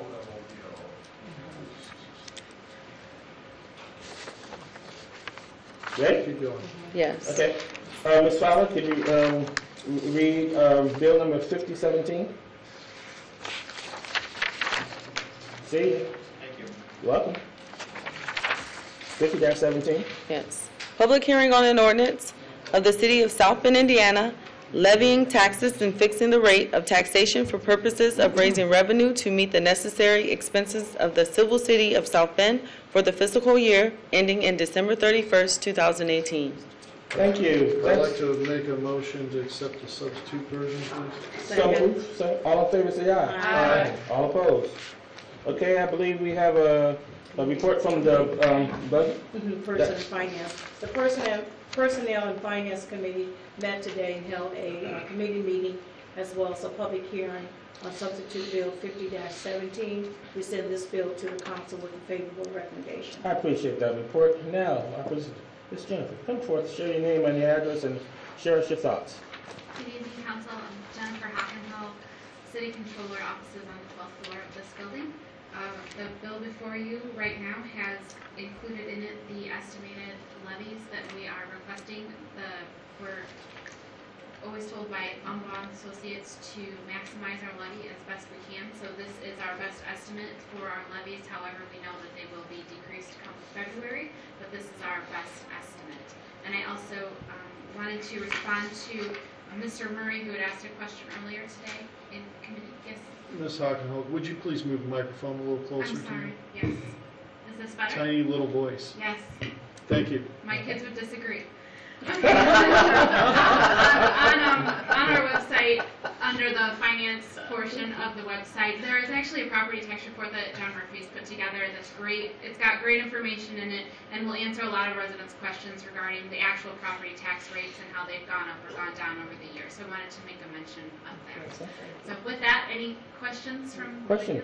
In a nutshell, for the community, what helps you to say this is your best estimate? How do you get to arrive at your best estimate? Sure, we take our budget that we put together. So when we originally filed this bill with you in August, it's all at zeros because we're not quite sure what the budget's going to be. We go ahead and put all of our budget information, estimated budget information, into Gateway, which is the Department of Local Government and Finance's website. We put that in. We bump it up a little bit in a lot of categories just to make sure if we have any changes between when we advertised, which was September 14th online, and when we finally passed the budget on October 23rd. We want to make sure we have wiggle room in there to move things up or down. And within the DLGF website, it actually allows us to calculate what our maximum levy would be. And then Dr. Varner had asked earlier about the maximum increase, I believe was the question for There's a the state levy. There's a state limit which is Yes. provided through the legislature every year, which come to us. We have to operate within that. Yes, it's roughly 4%. This year's 4%. Yeah, yes. Okay. But it'll be changed with the property tax caps. Okay, thank you. I appreciate you answering that question. Any other questions that we have, Ms. Hockendale? This time from my right. Anybody else? You can down from anybody? Mr. Brothers? We thank you for your presentation.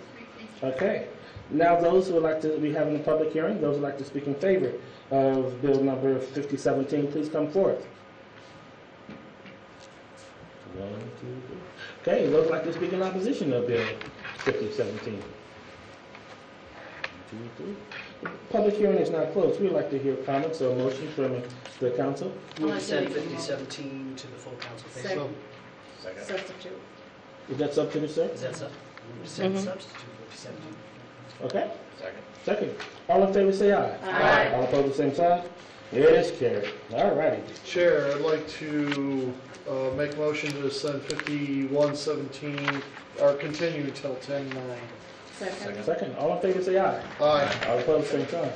Chair, I'd like to make a motion to continue 5217 to 10/9. Second. All in favor say aye. Aye. All opposed, same sign. It is carried. And now we would like to ask our city clerk to please read bill number 54-117. 5417. Okay. Go ahead.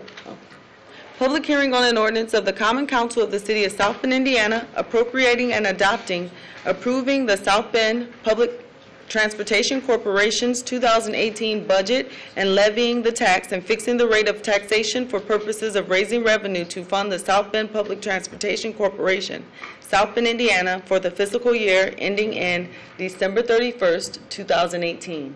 That is correct. And now we go back to our budget, which is our, Ms. White. Yes, the Personnel and Finance Committee held a committee meeting and public hearing on Bill 54-17. We send this bill to the council with a favorable recommendation. Thank you. We have Mr. David Kennedy, the General Manager of Transpo, present with us. To please state his name and his address. Thank you. Good evening. David Kennedy, General Manager and CEO of the South Bend Public Transportation Corporation. Offices at 1401 South Lafayette Boulevard here in South Bend. Thank you. Now, present your report. Thank you. Here today to just present a kind of an overview, as we did a couple weeks ago in front of Councilman White's committee, as well as to provide an overview of the 2018 Transpo budget. Over the past couple of years, and I was talking with our controller, this is my 5th budget presentation before you, so I'm glad to be back before you again this evening. We've done a lot of great things. This budget shows our commitment to maintain our current levels of service. It's one thing that's really important every year when you have a public transit provider that provides service to our community. We want to make sure that the service is consistent and there for the residents and our riders when they need it. So we are maintaining our current level of service. One thing I'd like to point out, we've actually done a couple of route optimization where we've been able to take current routes and expand them without reducing any service. Most recently, we extended the Route 15 that now serves a new VA clinic that was located in South Bend. It's now on the far east end of our service area. That extension was done without an increase in our operating costs. We're now providing veterans an option to get to the new clinic. And then we're also in preparations on making adjustments to the Route 12 that will serve the new Four Winds Casino on the southwest side of our city. We're in the process of exploring a Sunday service pilot program. Right now, we are one of just a few transit systems in the state of Indiana and in the country that keep our doors closed on Sundays. And at the end of the day, people need to get to employment, they need to get to places of worship, whatever else they do on a regular day, they need to be able to get there, and public transit needs to be able to take them there. So we're hoping in 2018 to launch a Sunday service pilot program.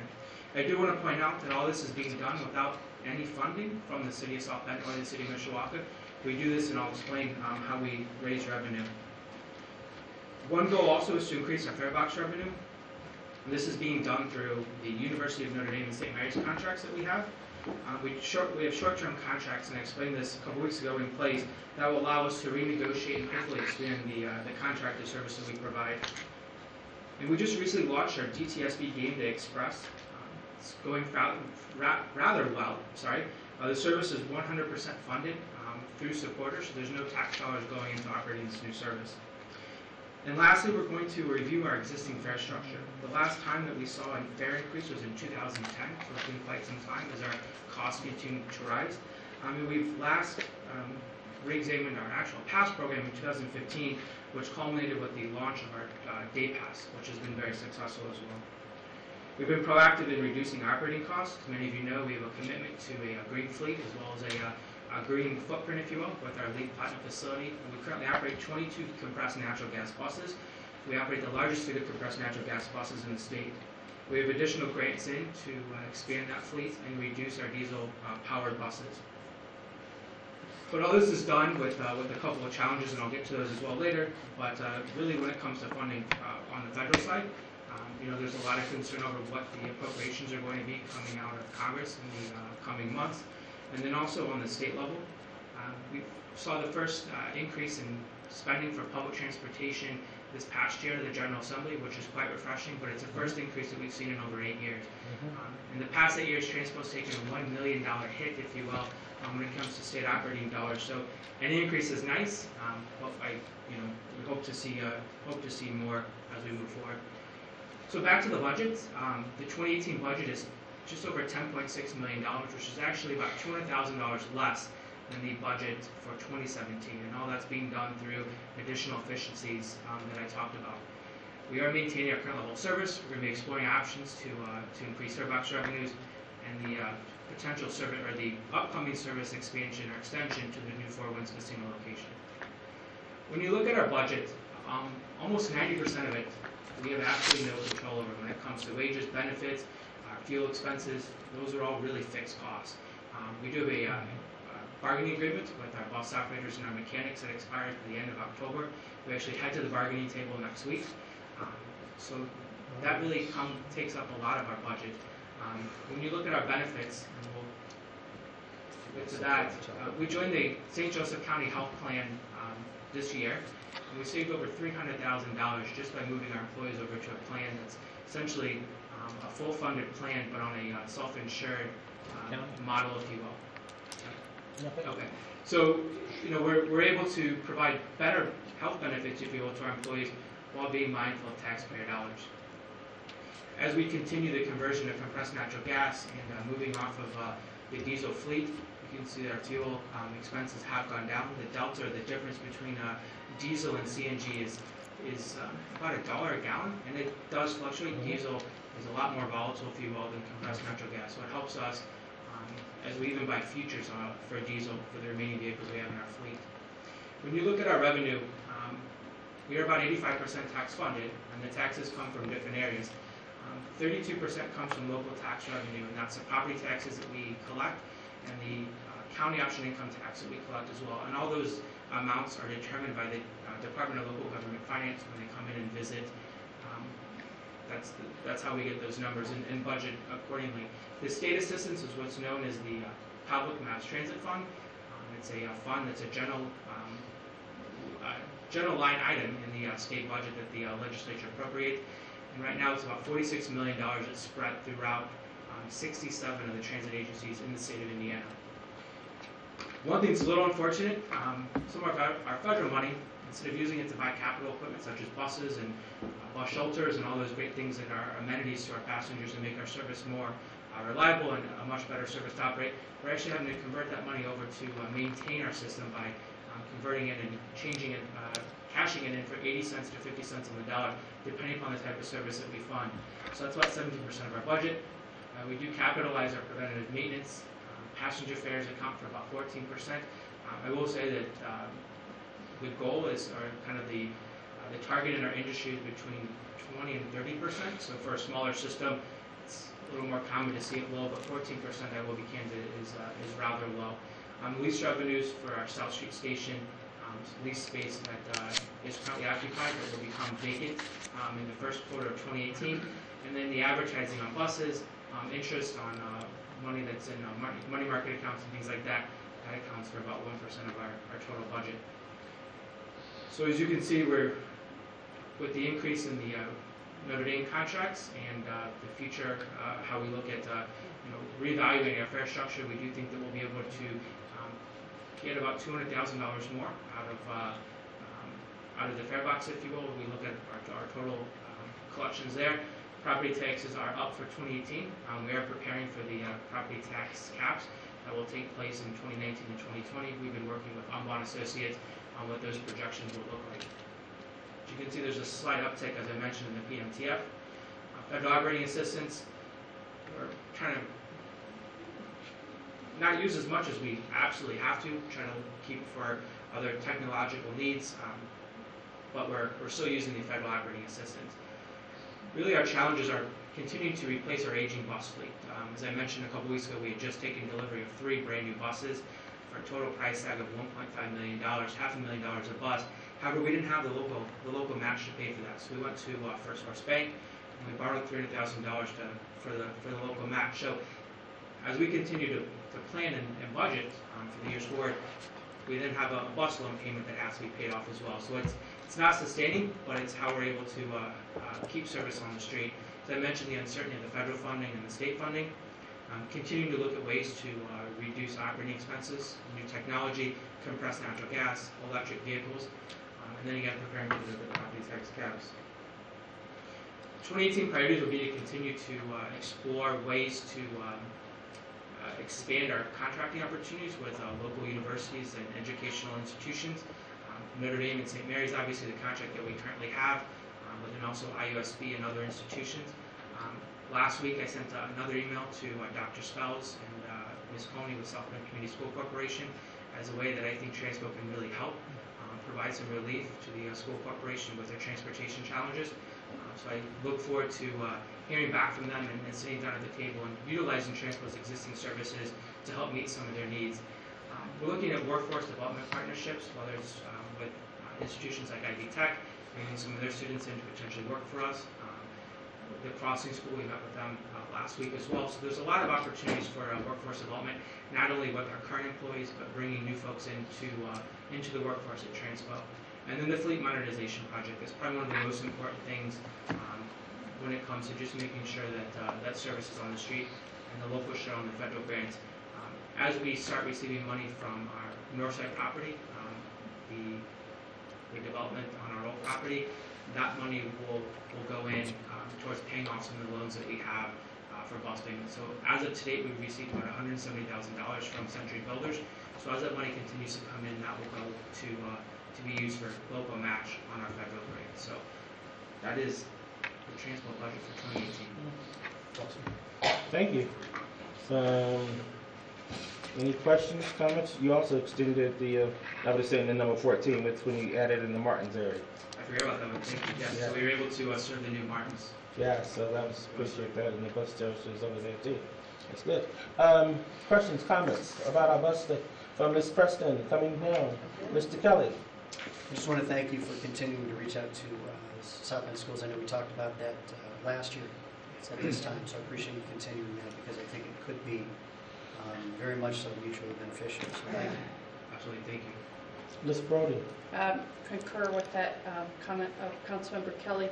And then also appreciate the Sunday service, the pilot consideration, and also just the attentiveness to the challenges of workforce getting to and from, throughout our city and to neighboring cities. So I appreciate that. 2 follow-up questions, and I apologize from the earlier presentation. With your renegotiating of contracts with local higher education,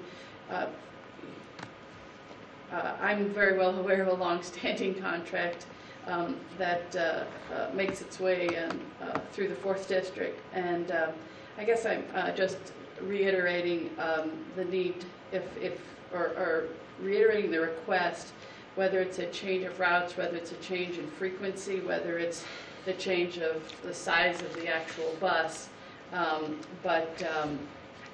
Forgive me, I can't remember what the route is called, but the Midnight Express. The Midnight Express. And I sent you ridership information today. I hope you. Oh no, I didn't. I'm Okay. sorry. I Sure. have not seen that. So good. I'll look at it. But again, just hopefully that'll be in my box, and if you want to care to address anything here. But thank you for responding to that. And second, perhaps clarify for my benefit, if you would. You had mentioned a matching grant that was maybe not being fully utilized with regard to shelters, or did I misunderstand something? So we do have a grant for bus shelters and real-time bus information, just over $1 million. So there are 23 locations, 25 locations where we will be deploying shelters in addition to the shelters that the city has already put out to the community. And those were predetermined locations. There was a bus livability grant that was applied for back in 2012, I'm sorry. So prior to my arrival, so we'll be deploying shelters. It'll be more of a phased approach, just when it comes to the local match on that. On $1 million, it's not a ton of money, but for an agency our size, we're going to be able to spread as much out as possible. So over the next 2 to 3 years, we're actually doing surveys right now on actual ridership at those proposed stops and locations, and they are predetermined, so there's not any flexibility in moving those. So I think they're all still good locations and viable locations, so we should see those start coming out starting in the spring to complement the shelters that are already out in the community. Thank you. Sure. Thank you. Councilman Barnett. Just thank you for your efforts. I wanted to encourage you to work diligently at the idea of utilizing the buses we already have on the road for school transportation. It just seems to make sense that it's a redundancy. It shouldn't be redundant when it doesn't have to be. I understand there's places where some buses can't get to. The other thing is I'd also encourage you to work diligently at the negotiation of the contracts for the university services, because I understand that you have not perhaps received the kind of resources you need in an equitable fashion. I hope you're able to do that. I'm sure that would go a long way towards helping your bottom line. Thank you. President Scott. No, thank you, David, for your presentation. I too, I'm glad to hear that there's a pilot program for Sunday. I just signed a contract, or will be signing a contract to have a couple stops moved. Oh, thank you. We can bring that up, but thank you. I'd like to deliver good news to you. Good. Cool. Councilman Vorty. Good job. Thank you. Councilwoman White. Thank you for your presentation. I'm very excited about the new initiatives and look forward to the Sunny pilot program. You know me, I'm all excited about the whole thing with seeing how this whole casino transportation is going to go with Route 12.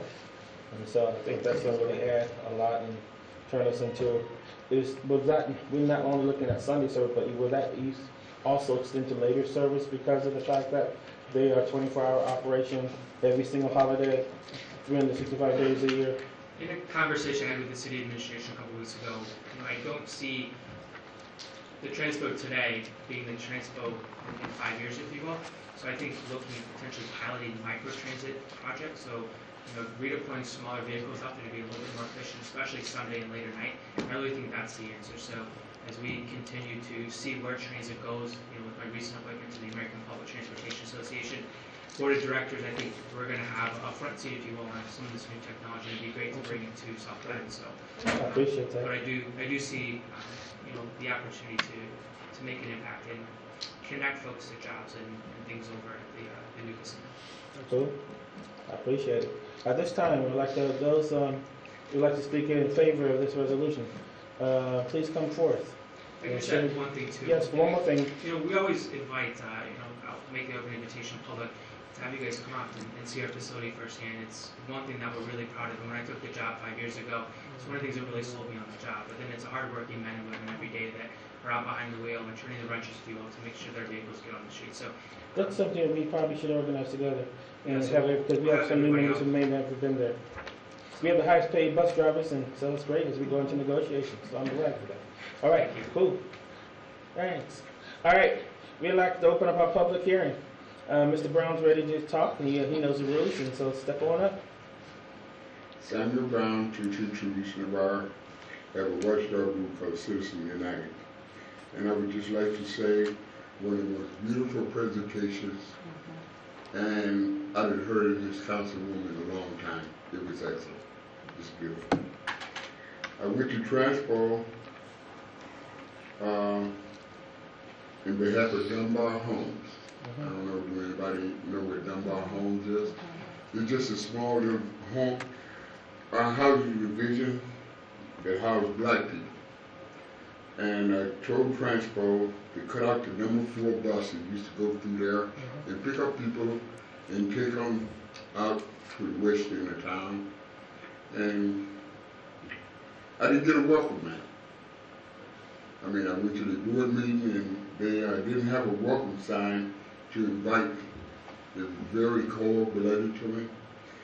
Promised me a lot of, I'm going to get back with you. They did give me a couple of little maps. I already had maps. And I was really disappointed to see up on that draft, I think it was some local revenue. You got the draft and put it back up there. Just a question, you speaking in favor for or against? Oh, I'm speaking against it. So should I sit down and wait and come back? Yeah. Okay, let me do that. I was a little confused. Those like to speak in favor. No problem. Those like to speak in favor. In favor. Positive, excellent, those kind of words. In favor. Go ahead. Sue Custom, 4022 Kennedy Drive. Not in favor, against. I just wanted more elaboration on paratransit transportation in our city. So if maybe, can we have him come back and maybe explain a little more? Specifically about the budget. About the budget part of it. Okay, so you, in a sense, yours would be in the rebuttal too. We noted. We noted. Anybody else in favor? Okay, those who, Mr. Brown, continue your opposition. I want to apologize to you. I'm at peace. Go ahead. But that local tax revenue, 13%. Yes. And the Dunbar Homes wasn't asking for that much. They was just asking for a new transportation and they cut that number 4 bus out. So I came to them with a proposal. They got what you call a transpo, it's like a mini bus. And I went to the manager of the Dunbar Homes, and I said, well, if I could get transpo to send the mini bus over to pick people like that's got to work out toward Martins and different things, I said maybe that would help the Dunbar Homes citizens. Okay.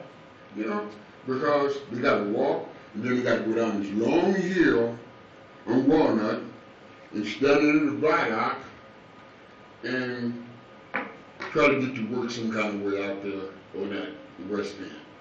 Gotcha. And they wasn't too friendly, you know. But then all of a sudden I hear the stories about, well, we transport all day, and we got the casino, and we got $1 million grants and all that. They weren't asking for much.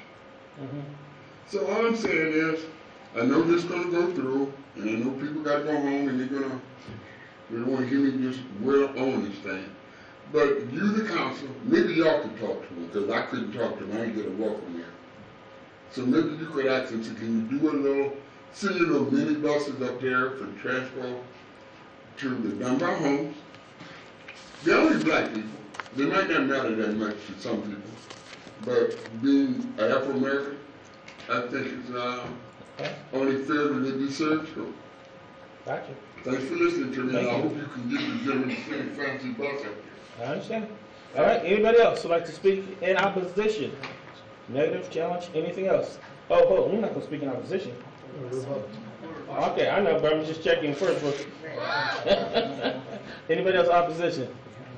Okay, now you can have rebuttal. We want you to address 2 issues, the Dunbar Homes issue, and then if you can also add in there issues regarding paratransit, please, and the budget part, and then anything else you need to address all of your issues. Thank you. So, prior to my arrival in January 2013, there was about $1 million worth of service cuts that occurred, if you will, in April of 2012, and that was through the comprehensive operational analysis that was done in 2010 and 2011, where Transpo was forecasting a potential shortfall in our budget, and the only way to continue to maintain service at all was to look at moving around and readjusting routes. And without having the knowledge from being there, but reading the COA and understanding kind of the service cuts, what Mr. Brown is referring to was the former Route 2, which was known as our Bendix route. And that route served the former Bendix complex, went down Washington Street. What is the now Route 4 that serves Lincoln Way and the airport, which was just recently moved to serve the old Bendix complex as well, where the Excel High School is, the Goodwill High School. That route was moved, if you will, to accommodate part of the old Route 2. And the old Route 2, there were parts that were cut and parts that remained, if you will, under the Route 4. So to go and add a line is several $100,000. We looked at that when we looked at extending the Route 10 to go to the New Markets. I mean, we were talking $250,000 to have an additional bus to have 30-minute frequency, 16 to 18 hours a day, if you will. What was offered as a solution, what we asked for actually, when Mr. Brown came before the board, was to provide specifics. We'd be more than happy to reach out to the folks in the Dunbar Homes. We needed to know who to talk to. But we asked for who lives there, how many people live there, where are they going, what are their trip patterns. So if we're able to understand that, we can understand what type of service that could meet their needs. More than likely, our Transpo Access service would meet a lot of their needs. If the individuals are elderly or disabled, that's what that service is for. The paratransit service is for individuals that have a disability that prevents them from running the regular fixed route service. So whatever type of disability that might be, that's what that service is there for. It's a very costly service. To provide one trip on our access service, a one-way trip is $36 a ride. To provide one trip to a person on our fixed route service is $4 a ride. Now we charge $1 to ride the regular fixed route. Based on federal law, the Civil Rights Act for ADA, we can charge no more than double what the regular fare is. So those were some of the options that were put out there. It's a very costly service. We want to make sure that the individuals that are on it, truly should be using the service. But at the end of the day, that's still open and welcome for the folks at the Dunbar Homes to use. So, because extending a route or bringing back a route, I don't see as a viable Question: have we received that information yet from Dunbar Homes? The demographics of the people, what their services are, what their needs are, who to contact, and all that, has that been provided back to you, the marketing team, the operations team, all of that? And once you get that, how soon would it take for you to be able to put that into a plan? I think rather soon we can identify what would be the best solution for the residents in that area. So you don't have that information at the present time? We do not have that. Okay, thank you. Now, moving on to the other issue with paratransit, just the budget, any thoughts about that? I don't have specifics on dollars. I can just say that we transport about 2 million people a year using our fixed route service. Up or down? I'm sorry? Is that up or down? It's down, unfortunately. It's Okay. down throughout the country, so we're following national trends there.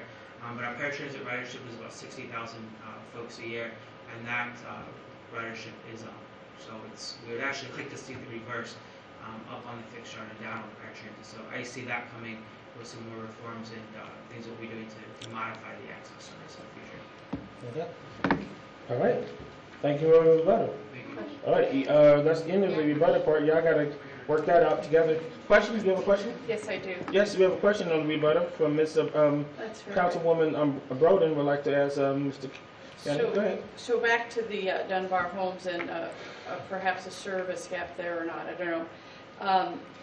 What is the closest fixed stop to that location? I'm not sure the exact location, but the number 10 along Western Avenue and the number 4 that serves the Lincoln Way corridor, but also comes down on Orange over there by the Amtrak station. So I don't know the exact answer to that, but Okay. we had looked at one time and it's off the top of my head. All right. And then I'm wondering from the city administration standpoint, how we might be able to help with some of that data as to the demographics of that housing. It is a public housing here. Is that? If we can address that, maybe, yeah. We can just ask them to look into I it. think that's. If it's a public housing, it's Suzanne Pittsburgh, I'm on 44. If it's a public housing unit, that's information that would be held by the Public Housing Authority. I'm happy to work with David and his staff to see if we can get that request to the Housing Authority. And then, of course, we're in good communication, so if there's anything we can do to help expedite their ability to make an informed decision, we'll do that. Great, thank you. Appreciate it. Thank you. Any other questions? No, thank you. Mr. Swain, done this week? No, that's Okay, we're at peace. Thank you, sir. All righty, we've heard the public hearing. Make a Closing comments? motion to send this bill favorable to the city Second. council. Second. All in favor, say aye. Aye. All opposed, same sign. It is carried, thank you. And let's move on to, that 5617, I believe? Yes. Okay, we'd like for our clerk to please read Bill 5617. 5617, public hearing on an ordinance of the Common Council of the City of South Bend, Indiana, establishing a part-time police officer program for the City of South Bend and the Police Department. Thank you. We have Bobby, Health and Public Safety. Yes, Okay, came back that's, this Ms. afternoon and gave us a favorable recommendation to Thank you, full Ms. council. Broden. Then we have our presenter for this, for Bill 5617, is, I believe that must be the chief. He's the highest ranking.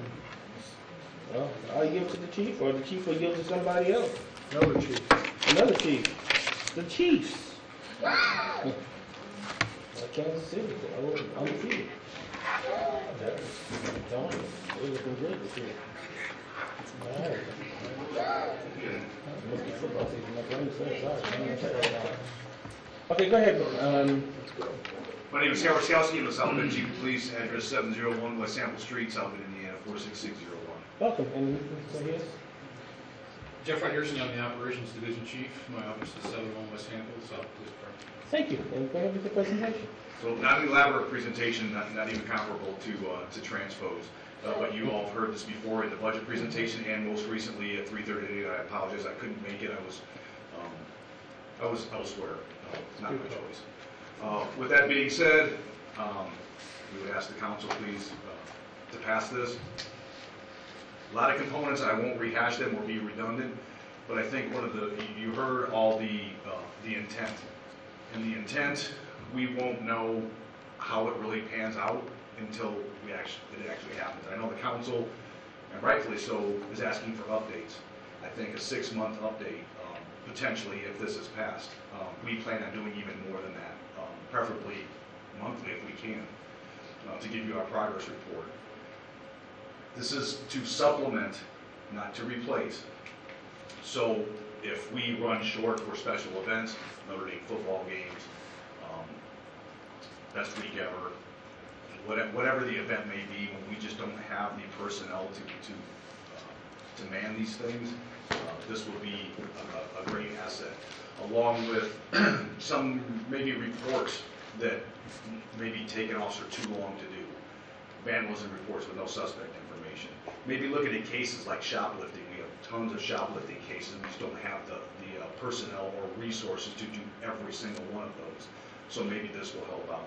And last but not least, what I think is very important that a lot of people miss is the simple fact that we can bring back the knowledge and experience of 20+ years of officers we've had to be mentors, coaches, teachers to some of our newer officers. And I think that in and of itself is worth every penny that we plan on putting into this.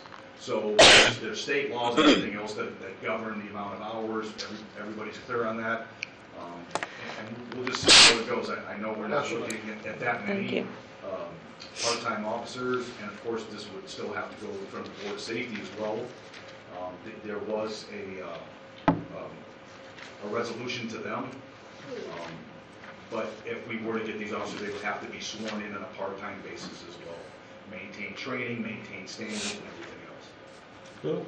But I don't want to rain on the Division Chief Parade who came up with this, and then worked it to the point we are today, and it's much appreciated. There's a lot of work that went into this. Division Chief, want to share some more thoughts, your thoughts? You came up with the idea, what was behind it? Well, I don't know if I can take credit for the idea, but it's very nice of the chief.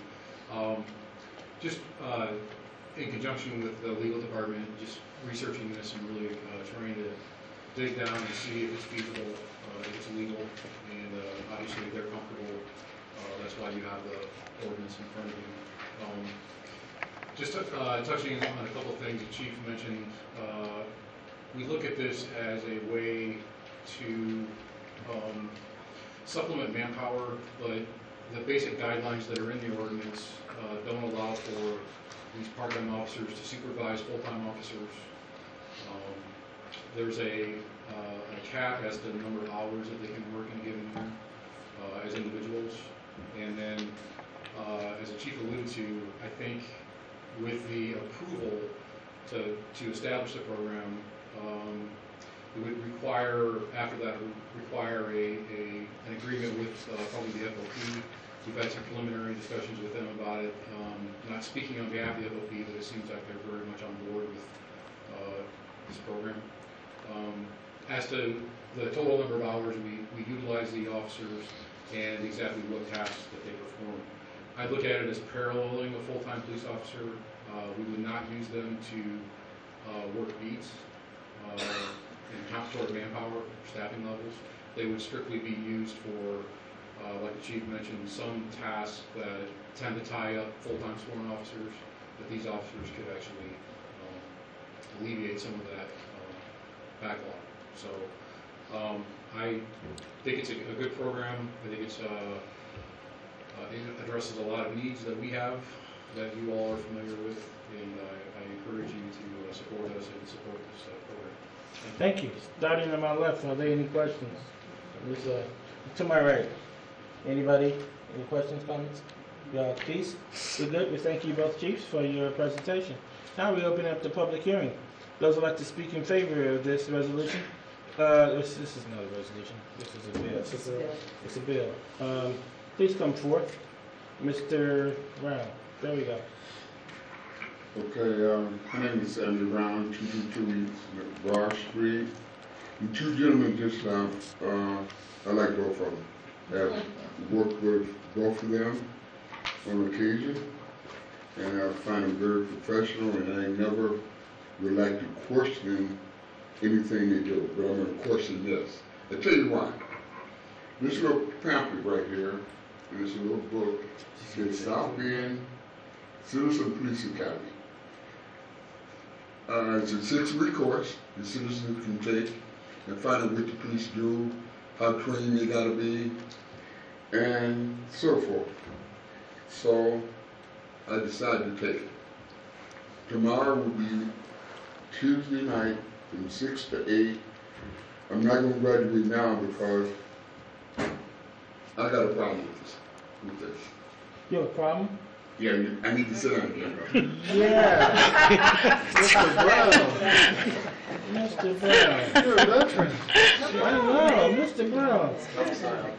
Looks like you get Mr. Brown to meet with our clerk afterwards to go over the rules one more time and we'll be good. But anyway, those who would like to speak in favor.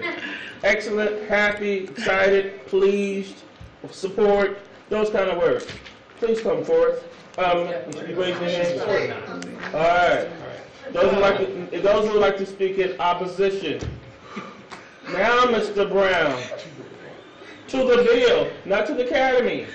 Okay, but anyway, I know what the chief, both chief did. And what I would like to see, because I'd like to see the name change from number 1, part-time policeman, change to something else. When I say a police officer, I want a real police officer. Because even doing some of the things the chief just named, I want a professional there because these guys go in a lot of training and they are a valuable person to have with all the things that happen in today's society. So what we need to do is try to find some money to put more officers on, maybe for the stuff that he want to do, I don't know, raffle parking tickets or whatever it is, that the public won't have to depend on them actually being a police officer. Okay. Let's try to find, they used to be called rent-a-cops. I don't know if that's the right word to use in the day market. Let's try to find some rent-a-cop, but I want him to have more police. He's under budget, try to find him some money, get more professional, after taking this course. I got a very good understanding of what they do, and I'm for going in the pockets and giving them some money and some more police officers. Got you. Mr. Our Chief of Police, can you come forward? How about that? There's a commercial that comes on all the time that's person robs a bank and they ask him to do something, and he said, "I'm a security monitor," and then another police officer. And so, what Mr. Brown is saying, he don't want somebody to say, "Well, I'm a part-time police officer, and so I can't do nothing." Could you please explain, if a person is in one of these positions and there's a crisis, will they say, "I'm a security monitor," or "I'm a part-time police officer," or will they have the full duty? Do you understand what he's saying? Yes, sir. Thank you. And the part-time officers will have, while they're working, this exact same powers, arrest, citation, that any other active police officer who works 8 hours a day would have. There's no difference. What would they call themselves? The police officer. They want to call themselves a part-time police officer? No. Okay. I mean, that's for budgeting purposes, accounting purposes, etc. Okay. It'd be just like for lack of a better term, a real full-time officer working 8 hours. They just work 4 or whatever the amount is. With that being said, they'll still have the same amount of training as the officers, and will continue. Okay. And lastly, the other point that was brought up was, what was there? Because there was another question. I can't remember what it was now. Money, please. Well, just one of the issues brought up was funding. Funding, yes. Our situation in this is not, it's not really funding related. It is finding and training applicants to get them up to speed to become full-time officers. So we struggle with that, just like every police department in the country right now, or almost every police department in the country, with staffing levels. He had talked about rent-a-cop, something like that. Well, I guess maybe in my mind, the way what you could compare this to is other professions and teachers. Some teachers are full-time, some teachers are part-time. It doesn't mean that they do anything any different. It's just less of a workload. But the ordinance also requires that all of these officers that are in the part-time program fulfill the training requirements as mandated by the state of Indiana for police officers. So it would be the same training that the full-time police officers get, that they would receive also as mandated by state law. So they're working a part-time job, but they are full-time police officers. I mean, they are police officers. They are police Fully trained police officers, in other words, fully trained police officers. Chief wants to say one more thing. Because I remember. So Okay, there. I think we're forgetting that we're not hiring the security monitor. Yes. These are retired police officers. And Okay. have been South Bend for 20 or more years. Okay. So that is the benefit that we have, again, to go with the knowledge, experience, the training they've already had. This is to continue with that training and bring that expertise, maybe not for 8 hours, but for 4 hours, or whatever the increment is, and be able to pass that important, viable information on to our newer officers. These are not brand-new people coming into the profession, or this is their first-time job? Exactly. These are officers who have, and our goal is South Bend Police retired officers. Thank you. Recently. Are we all clear? Yes.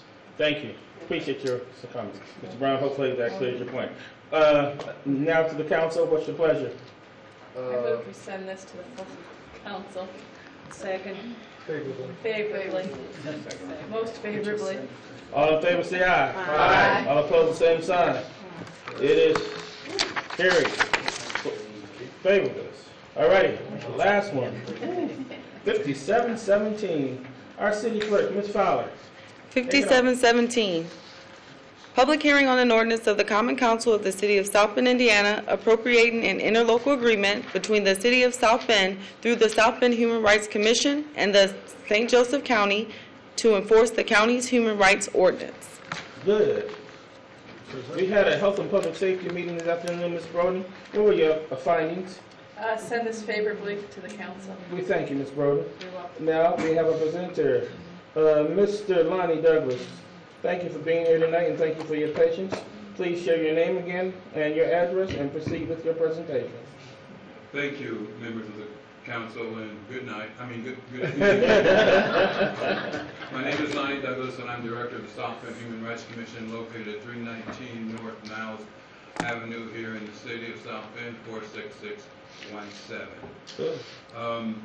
My purpose of rising before you tonight is to seek your approval to allow the City of South Bend's Human Rights Commission to enter into an interlocal agreement with the City of Mishawaka and the County of St. Joe. And in order for that to happen, three things have already happened that makes it possible for us to do this. And the first thing was that in February of this year, the Common Council of Mishawaka and the County Council and the commissioners entered into an agreement that was our human rights agencies mirrored. And they accepted that and wanted to go forward with it. And as that, they had the right to choose someone to work this for them. And so they could choose either the state of Indiana or the city of South Bend. And they chose the city of South Bend. And the 12th of this month, they passed their portion of this, saying that they were willing to go with the city of South Bend. Now, the reason for that is there are some protections that the city of South Bend's ordinance offers that the state does not offer.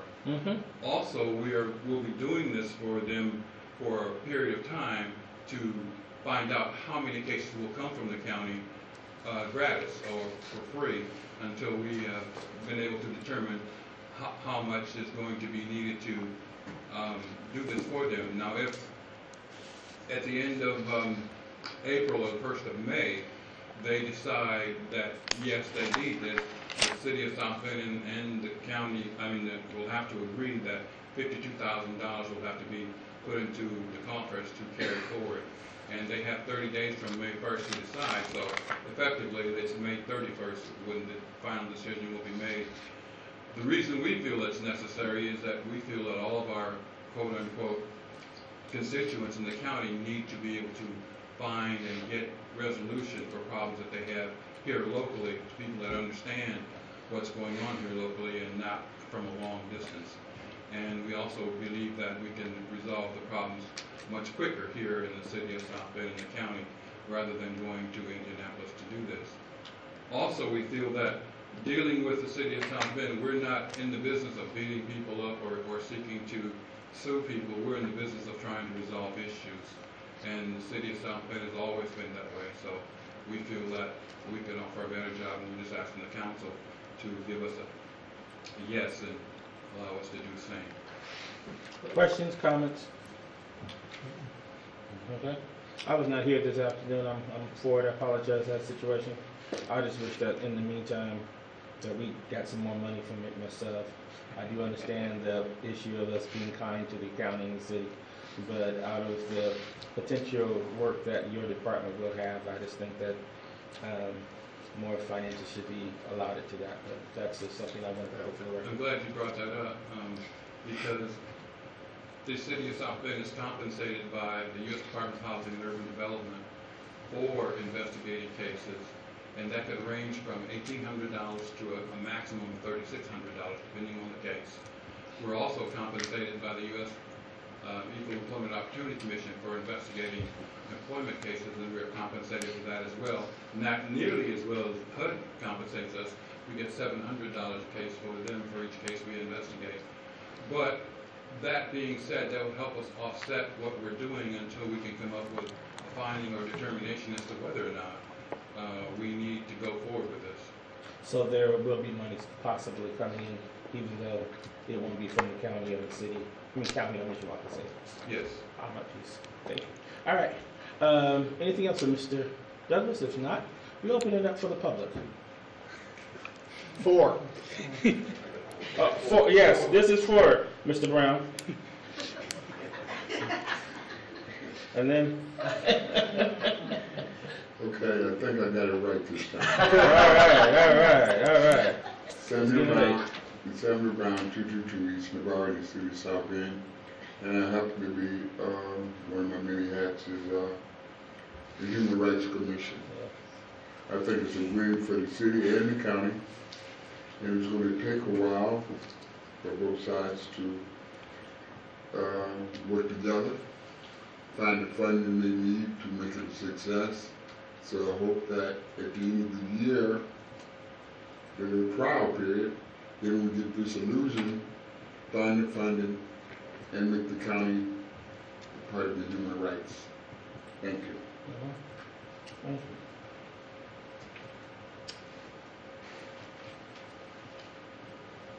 you. My name is Glenda Ray Hernandez. I live at 702 East South Street, 46601. As you probably all know, since you appointed me to the Human Rights Commission, I have been on for many years and currently serving as the chairperson. And this is something we have wished for a long time, because we think of ourselves, I think, as a whole community, not just the city. And people get confused when they think, you know, we should be there to serve them. And so I'm just very pleased that we've been through all these steps, and hope that it's going to work out very well. As for the money, well, time will tell, but we're looking forward to being able to serve any citizen of the whole county. Thank you. Anybody would like to speak in opposition? Seeing none, public hearing is closed. I do have one more final question for you, Mr. Douglas. You don't mind real quick? And then I'll close out. Regarding the time frame that we have between now and the end of what was that, May? Do you ever find that any issues regarding these kind of problems happen to be seasonal? And sometimes when I look at domestic violence issues or whatever, they're seasonal. Or do you find an uptick at sometimes or so? And the reason I say that is we're going to only look at a certain time frame between possibly January and May. And do you find that can you take a picture of that, and will that represent the rest of the year from June to December? Is that a really accurate picture when you look at the financial piece coming together? Are you comfortable with that?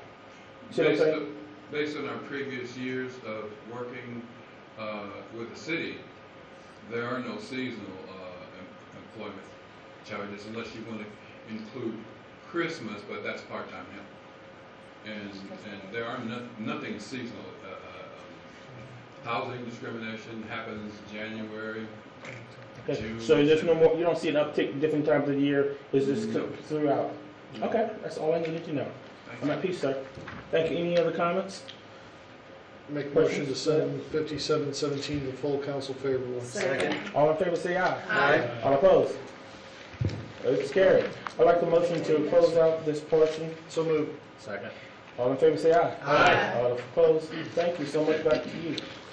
Thank you. The full council is now back in session. Ms. Fowler, would you please give third reading to 3317? 3317, third reading on an ordinance amending the zoning ordinance for property located at 1709 West Lincoln Way, Councilmanic District Number 2 in the city of South Bend, Indiana. Motion to pass. Second. Is that so? No. Motion to approve. Or passage, we're good. Passage. Second. Ms. Fowler. Roll call. Councilmember Preston? Aye. Councilmember Kelly? Aye. Councilmember Broughton? Aye. Councilmember Varner? Aye. Vice President Davis? Aye. Councilmember Vorty? Aye. Councilmember White? Aye. President Scott? Aye. 8 ayes. Thank you. 4317, please. 4317, third reading on an ordinance amending the zoning ordinance for property located at 1237 and 1303 North Ironwood Drive and 1304 North Rosemary Lane, Councilmanic District Number 4 in the city of South Bend, Indiana. Entertain a motion to amend as it was in committee. So moved. Second. All in favor? Aye. All opposed? Thank you, Ms. Fowler. Motion to approve as we just amended. Second. Passage. So passage. Second. Ms. Fowler. Councilmember Kelly? Aye. Councilmember Broughton? Aye. Councilmember Varner? Aye. Vice President Davis? Aye. Councilmember Vorty? Aye. Councilmember White? Aye. Councilmember Preston? Aye. President Scott? Aye. 8 ayes. 5617, please. 5617, third reading on an ordinance of the Common Council of the City of South Bend, Indiana, establishing a part-time police officer program in the City of South Bend and the Police Department. Motion to approve. Second. So passage. Yes. Second. Ms. Fowler. Councilmember Broughton? Aye. Councilmember Varner? Aye. Vice President Davis? Aye. Councilmember Vorty? Aye. Councilmember White? Aye. Councilmember Preston? Aye. Councilmember Kelly? Aye. President Scott? Aye. 8 ayes. Thank you. 5717. 5717, third reading on an ordinance of the Common Council of the City of South Bend, Indiana, approving an interlocal agreement between the City of South Bend through the South Bend Human Rights Commission and the County of St. Joseph to enforce the county's human rights ordinance. Motion for passage. Second. Ms. Fowler. Councilmember Varner? Aye. Vice President Davis? Aye. Councilmember Vorty? Aye. Councilmember White? Aye. Councilmember Preston? Aye. Councilmember Kelly? Aye. Councilmember Broughton? Aye. President Scott? Aye. 8 ayes. Thank you. There are no resolutions, and it's very laser-like focus on first readings. Ms. Fowler, 5917. 5917, first reading on an ordinance of the Common Council of the City of South Bend, Indiana, setting the annual salary for the South Bend City Clerk for calendar year 2018. Entertain a motion to send to Personnel and Finance for 10-9. So moved. Second. All in favor? Aye. All opposed? Thank you. 6017. 6017, first reading on an ordinance of the Common Council of the City of South Bend, Indiana, setting the annual salary for the Common Council members for the calendar year of 2018. I make a motion that this bill be sent to Personnel and Finance Committee for 10-9. Second. All in favor? Aye. All opposed? Thank you. 6117, please. 6117, first reading on an ordinance of the Common Council of the City of South Bend, Indiana, setting the annual salary for the mayor for calendar year 2018. Make a motion that this bill be sent to Personnel and Finance for 10-9. Second. All in favor? Aye. All opposed? Thank you. 6217, please. 6217, first reading on an ordinance fixing the maximum salaries and wages of appointed officers and non-bargaining employees of the City of South Bend, Indiana for the calendar year 2018. Make a motion that 6217 be sent to personnel and Second. finance for 10-9. Second. All in favor? Aye. All opposed? Thank you. 6317. 6317, first reading on an ordinance of the Common Council of the City of South Bend, Indiana, fixing maximum wages of Teamster employees for calendar year 2017 through 2020. Make a motion that this bill be sent to personnel and finance for 10-9. Second. All in favor? Aye. All opposed? Thank you. 6417. 6417, first reading on an ordinance of the Common Council of the City of South Bend, Indiana, reaffirming ordinance number 10472-16 and fixing the annual pay and monetary fringe benefits of sworn members of the South Bend Police Department for calendar year 2018. Make a motion that this bill be sent to personnel and finance for 10-9. Second. All in favor? Aye. All opposed? Thank you. 6517. 6517, first reading on an ordinance of the Common Council of the City of South Bend, Indiana, fixing the annual salary and monetary fringe benefits of sworn members of the South Bend Fire Department for calendar years 2018, 2019, 2020, and 2021. Make a motion again that this bill 6517 be sent to personnel and finance committee for 10-9. Second. All in favor? Aye. All opposed? Thank you. 6617. 6617, first reading on an ordinance of the Common Council of the City of South Bend, Indiana, amending the South Bend Municipal Code at Chapter 17, Article Number 1, Section 17-4 to address procedures for downspout disconnections. Yes. Public Works and Property Investigations. Second. For 10-9. All in favor? Aye. All opposed? Thank you. Unfinished business, 1757. Can I have a motion, please? What do we strike? Entertain a motion to send to BZA for 10-4 and ZNA Common Council for 10-9. Second. Motion. Second. All Thank in you. favor? Aye. All opposed? Thank you. Also, I'd entertain a motion for the Boyd v. HPC appeal to move that to 11/13 in lieu of the budget due on 10/23. So move. Second. All in favor? Aye. All opposed? Thank you. Is there any new business at this point? Miss Regina Preston, no? I got it right the first time. You should all have gotten a notice regarding the update regarding the new dog park date, which would be in the Rum Gulch. Yep. And that announcement would be on 10/11. Okay. So looking forward to having you out there. Bring your dog. Thank you. I want to thank One more. I'm sorry. Councilperson Broden and Williams Preston for your comments and being at the Mamas Against Nonviolent on Saturday. Thank you very much. I had work obligations. I could not make it. Thanks for filling in on that. I appreciate it. Mr. Vice President. Yes, could we ask our clerk to touch bases with the Robles family so we can make sure that we send flowers on behalf of the clerk and the city council to make sure that we are represented, and our attorney, of course, asked the funeral for Ms. Maritza Robles. Thank you, Ms. Broden. It's going to be this Friday. What time? It's going to be at St. Albert's. I think St. it Albert's. starts at 10 or 11. 10 or 11? It's been said already.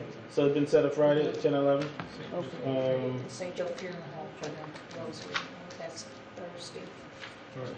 Do you want to put together, I don't So it's know. up to- We can Some set up. resolutions? I just got this. Yeah, they, I don't know how they do it. I know, but we can at least prepare something and present it to the family. All right. we'll work on that. Ms. Brogan? Councilmember White, October 4th, next Wednesday, you're having a budget hearing. Yes. The 7th or 8th, whatever number it is at this point. But the important point is, if I might, is the Health and Public Safety Committee, and I have spoken with some of you with regard to this, but we're going to piggyback on to that meeting. So at the conclusion of the budget, we'll be hitting at 7 p.m.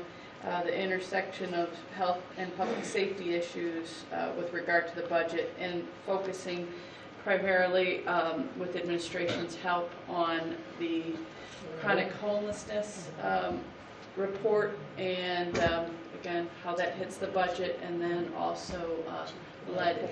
What's that?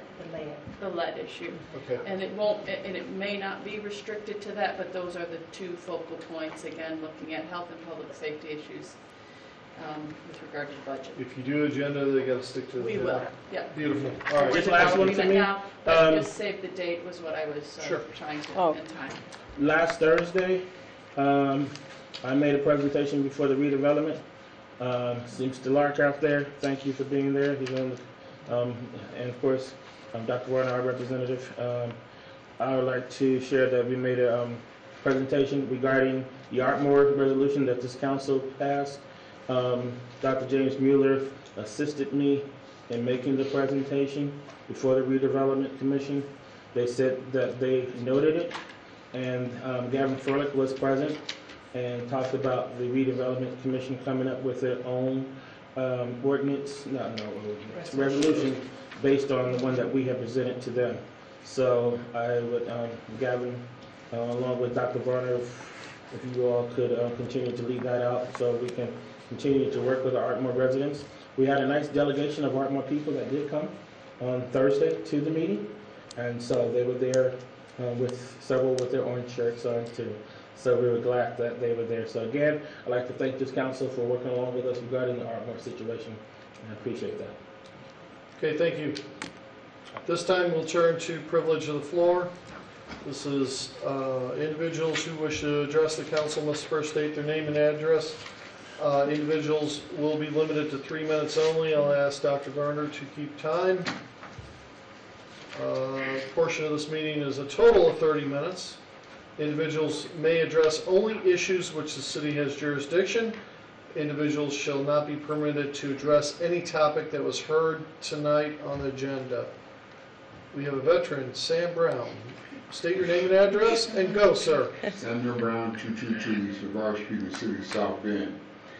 I went out and met with the code enforcement director of the city of South Bend on the property at 1408 Elwood. And I asked him to contact the owner, which I know him, about the site up there on Elwood. I know that he's been having some difficulties money-wise, trying to refinance and do some things, to get funds to clean that up. And we can, as citizens of South Bend, I think we've been very patient, but we need to hear something from him. I even reached out to be a spokesman in the city of South Bend for him, so he don't have to fly from Arizona, since he don't Twitter, you don't use all stuff that 45 use. But we gotta have that cleaned up, bottom line. I don't care who cleans it up, city, him. We're not gonna just keep letting that ice sit up there. So, that's another one of my missions. I'm on it. We gotta have that cleaned up. Thank you. Thank you. Next, name and address. Go ahead, Kenton. Hello, I'm Ken K. Lark. My wife and I own Inspiration School of Beauty Culture. We're located at 307 Chapin Street, South Bend, Indiana, 46601. I just want to briefly just share this, so it might be the first of many things you all hear about Inspiration School. Due to a lot of dysfunction such as violence and things like that that's taking place, we sought out to create some type of remedy, something that's going to be different, something that will come from a different angle.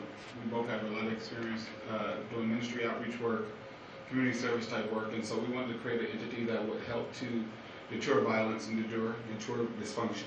Inspiration School of Beauty Culture We are a CTE program within the South Bend Public School System. I'm a licensed cosmetologist and also a licensed cosmetology instructor. Also a licensed vocational teacher at the South Bend School, South Bend Schools, and also an assistant instructor with Vincent University. With that said, when students come to Inspiration School of Beauty Culture, I got to put out here like this, y'all. Y'all just follow me. What we do, our goal is to empower the students to impact the community. And our goal is to be able to reach a generation of young people that have been deemed kind of difficult to reach. So students, when they come to us, if they're in high school, they receive 12 high school credits. And should they continue on to Vincent University, they also receive 30 college credits. So when they go to college, they only have to go to school for 1 year to receive their associate's degree. We make it a point to have students do at least 10% of everything they're required to do, from haircuts to hairstyles and everything else, for free out in the community. To date, we partnered with the South Bend Housing Authority. We partnered with the YWMCA, the Center for the Homeless, Hope Rescue Mission. Last week, we was just at the YWMCA. This upcoming Thursday, we're going to be cutting hair for veterans. Or Wednesday, no, it's Thursday. We're cutting hair for veterans, one of those days. Also, between August 1st and August 21st, we cut and styled over 450 heads for free for kids that are going back to school. Why did I say this? Because we have a school to where it's making a different kind of impact. Young people are getting shot and they're shooting. They're doing a lot of different things like that. Many of us, we have skills to organize, skills to plan, but we don't have skills to go out to the streets to reach these people. We're developing a school, we have students who have the leadership skills, not only to do hair and services, but also they are developing the people skills that they're working the front lines to reach out.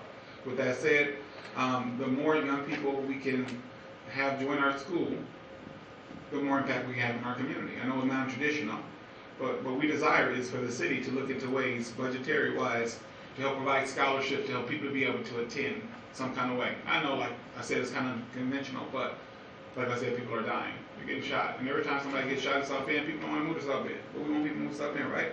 Yes, we do. The more people we have in the city, the more we can do the more we can move forward. The more students, Inspiration students have, the more impact the city will have. So I'm going to share that. Plant a seed. You're going to hear a little bit more from us later because things are being done. Great. Thank you. Next, name and address. Hello, I am Derek Hines. My address is 120 West LaSalle Avenue, apartment 1202, 46601, and I am also currently one of the students at Mr. Kente's School of Beauty Culture. And I kind of wanted to piggyback off of what he said because of the violence and things. I've also, I've lost 2 friends to getting shot and killed at this same gas station on the corner of the Always Open. And for me, I know a lot of times people may complain about the violence and things that go on, but I've always said a lot of times violence happens because the kids are bored and they don't have anything to do. And a lot of times things are taken away from them in the community for them to be able to do anything. And when you don't have anything to do, you look for alternative ways to entertain yourself.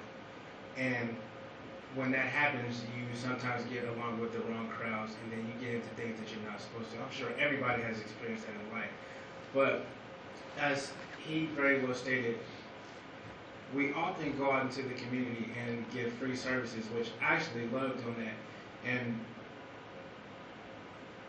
some people may not understand how much a haircut or a manicure or pedicure or anything like that can really help a person feel about themselves. I always joke and say a haircut can really make someone look like a totally different person from when they sit down in the chair and from when they get out of the chair. And a lot of times when you're a cosmetologist or a barber or a nail tech or anything like that, you're not even just only what your title is. A lot of times you become more than that. Like in the barber chair, you become like someone's counselor. You have counseling sessions about life and everything else in general. But me, myself, I would like to see some type of funding to help, because I think in order to make the community better, there is some type of generational gap, but you do need the old knowledge, and then you need the brashness and the energy of the youth to also come together to also bridge that gap. And a lot of times I know there might be friction between both sides, but 10 seconds, sorry. Sorry. I may look like a young kid, but I'm like 31 years old. But so I also know like both sides. But I just want to thank you guys for even giving me this opportunity to speak about some of the things. So Thank you. Thank you for coming. Thank you, even though you lied to us. Yeah, he's 12. Thanks. Next name and address. My name is Anthony Birdie, 613 South Bottle Street, South Bend, 46619. This is new for me here. I didn't expect to be up here actually, you know, I didn't know you, but I've been kind of out of pocket, or should I say I have to be in pocket, be out of pocket when it comes to the community. I came up here because in my neighborhood, you know, I see what you're doing on Western Avenue. It's real nice. I appreciate that. I've been over there now for 10 years. But my wife and I, we was planning on moving out the neighborhood. You know, I wanted to get one of them homes that they talking about. You know, well, not over there, but in the country. I'm from the South, so we wanted to get us a home out in the county. You know, have land so I can do my hunting, have our animals, whatever we do. But I'm also a man led by God. And so God is not telling me to leave my community. You know, so I feel like I need to step up. There's a lot of homeowners over there, you know, and I believe what's going on down Western can come down Olive. You know, I live on South Olive by 4th Street. I believe that can come down there and make that neighborhood a little better. The alleys are terrible. You know, they don't got potholes, they got craters. They got bushes hanging all over the alley. You can't even drive down. You know, so I just came up to mention if something can be done. Well, I know something can be done if you can do something, you know, to make our community look better. I plan on, I heard the councilman say, you know, to talk to the neighbors. I mean, talk to the people in the community. That's what I plan on doing, you know, to try to get some people on board. But I ask that you as councilwomen, if you can do something to help also. Okay. Thank you. Next name and address. Sue Kessel, 4022 Kennedy Drive. This is more about the community as a whole. We have 18,000 students in our South Bend schools. 70% of them get a free or reduced lunch, which is 12,600 of our children that live in poverty. There's also a waiting list of 150 students for Head Start because there's not enough funding, not enough federal funding. So, although as a council I know you're not part of the school board, I just want to point out that this is our community. We have a lot of kids that need help. So part of what I did today was I made a call to Joe Donnelly's office and said, hey, you're our hometown guy. We need some money here for Head Start. We've got 150 kids waiting, and they need your help. So on a more personal level, if you talk to Joe, maybe just reiterate that the community as a whole needs some help in that area. Thank you. Thank you. Thank you. With that, I'll entertain. Motion to adjourn. Second. All in favor? Aye. All opposed? Nay. Hey. Good night, everybody. Yeah, I'm staying with you, Tim. We're gonna hang out here all night. Hey, We should just have a slumber party. Just for the record. I think October 9th, maybe, we'll have a slumber party. Bring your pillows, You mind? rest in your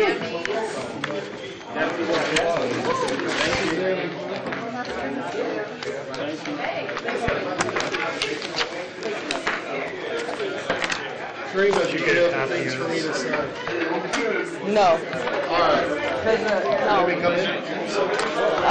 Yeah, because they were ready and I came and took them for some. Okay, Good night, everybody. I think she didn't know what was going to happen with it. I promise. I promise.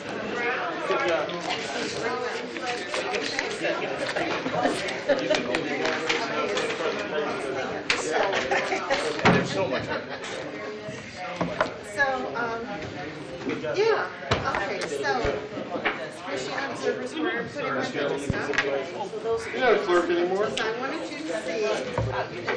You just need Well, that's Board of Public Safety, validation. 2007 people. Clerk a little bit. Looking for relevancy. Constitution Day, that was one. See ya. Budget questions, 2020. Good night, Bob. Have a good night. So it's making a difference.